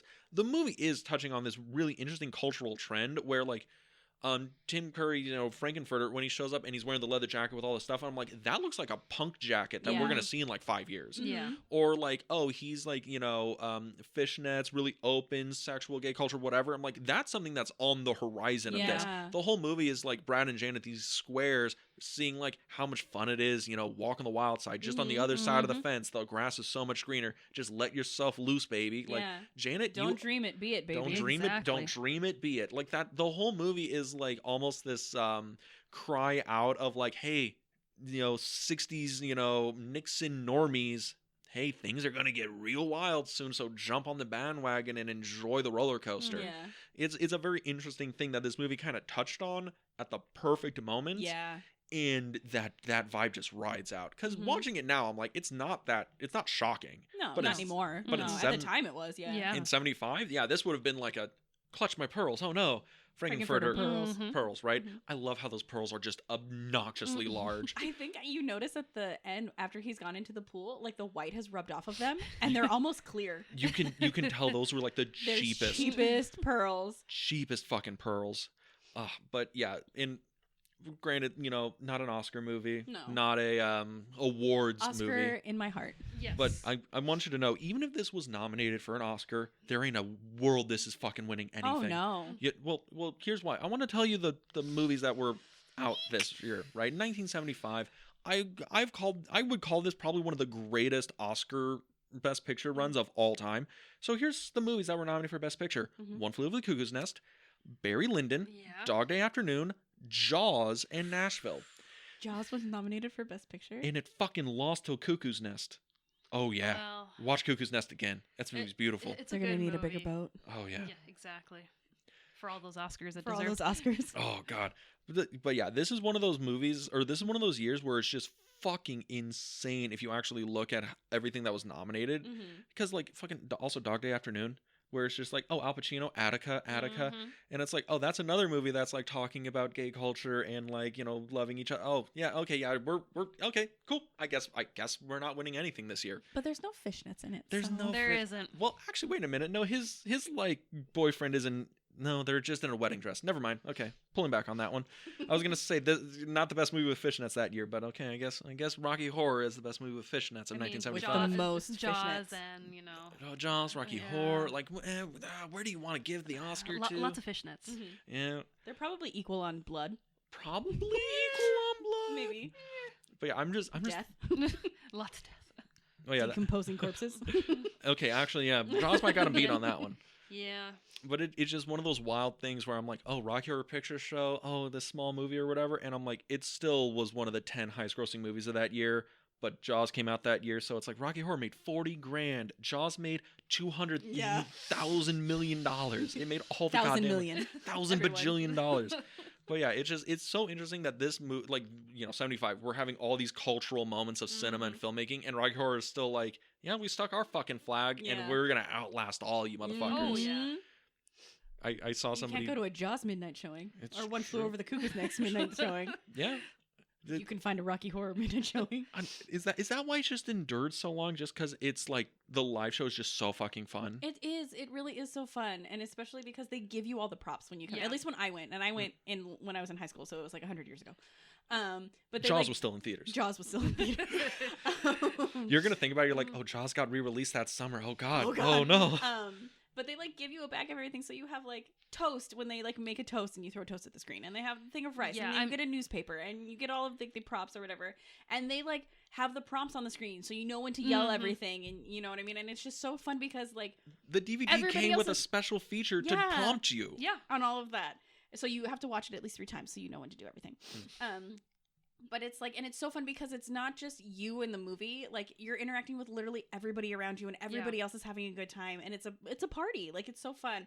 I unfortunately, which I would not recommend, is I wore overalls when I went, and came home, went to the bathroom, and rice went all over the bathroom floor That is- because you just toss rice into the air at the very beginning of the film, and just and now you're just like, I think I got it all, and then just cover the bathroom floor in rice. That's one of those like how to absolutely date exactly when you saw it, because like what was the year of the early 2000s I where was wearing overalls. were like there? I'm like, what was that era? But like talking about theater experiences, like I remember when I was little, like the first movie like Dad ever took us to go see in a movie theater was Phantom Menace. Oh no, it was Phantom Menace. That's at least the first one I saw. Well, we saw Toy Story. When Oh. did Toy Story Hey! come out? Yeah, That was my first theater experience.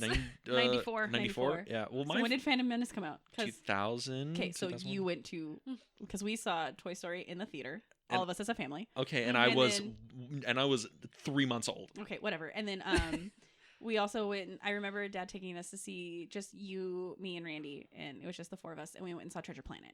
I remember Treasure Planet. Treasure Yeah. Planet was after Phantom Menace. I know Okay, this. All right. But I remember, going to see Phantom Menace, and I was like, oh, this is cool. And I don't know how Dad got his tickets.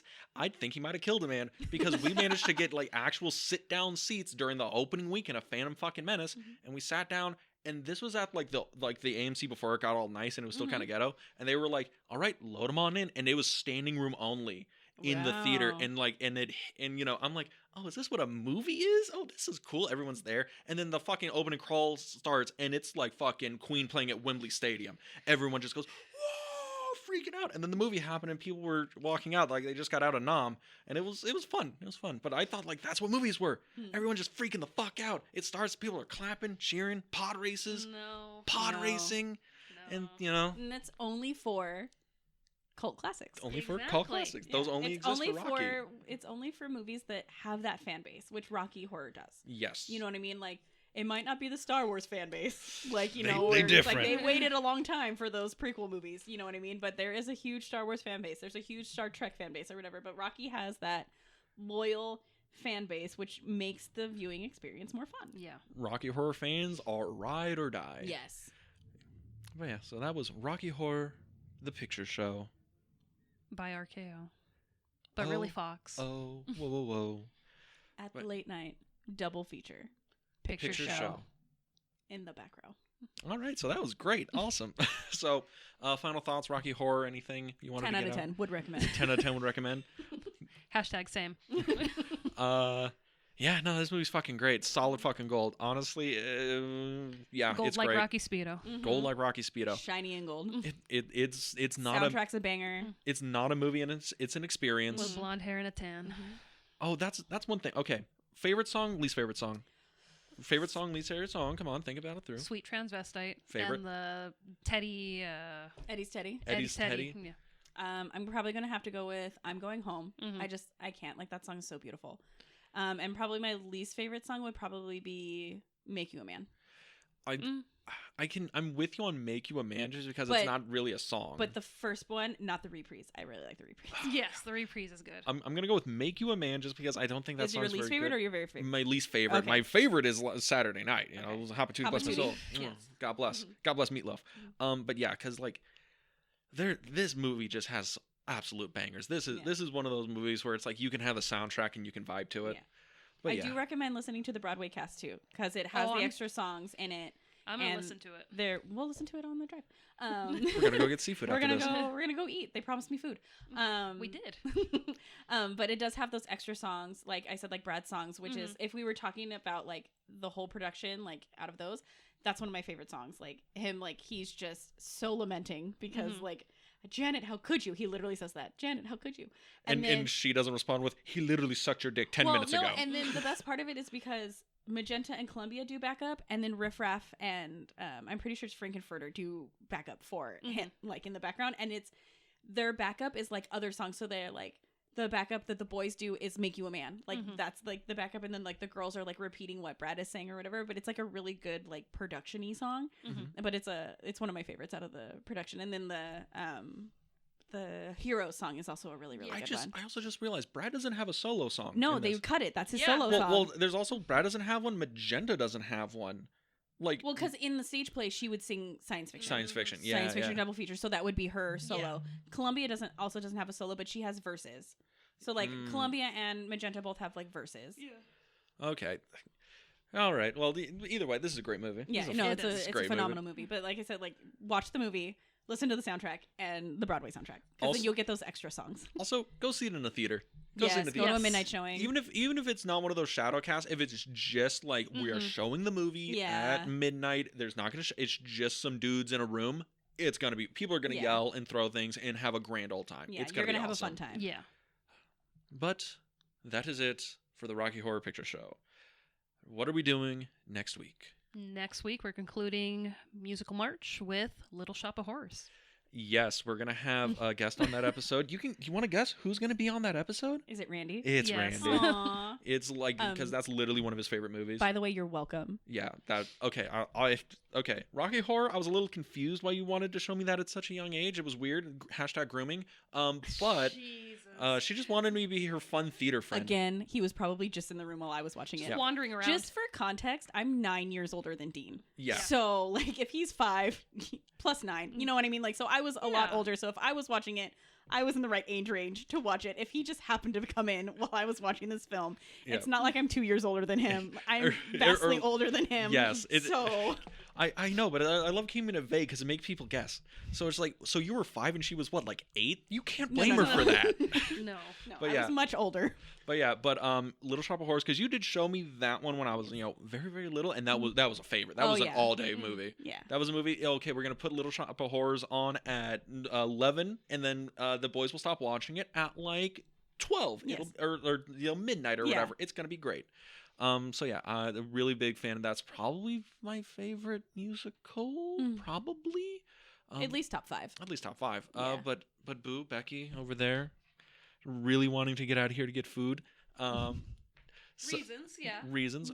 So have you ever seen Little Shop of Horrors before? I have, but it's been a really long time. Ooh. That one also is just full of bangers. It's just solid gold. And there, I know there's like one song in there that you don't like. There's like one, but I can't think of it off the top of my head. All I'm seeing in my head right now is just Steve Martin being an icon. Like, Just that's just absolute fucking lad in that movie. Just love him so much. But with that, that is That is what we're going to be doing next week. And where can they go if they wanted to listen to that? If you want to listen to us on a different platform than you currently are, you can find us on Apple Podcasts, Spotify, Google Podcasts, and YouTube. You can go to our YouTube channel, The Film Vault. That is The Film Vault on YouTube, where you can like, comment, and subscribe to our video, slideshowy, whatever I put together versions of this podcast.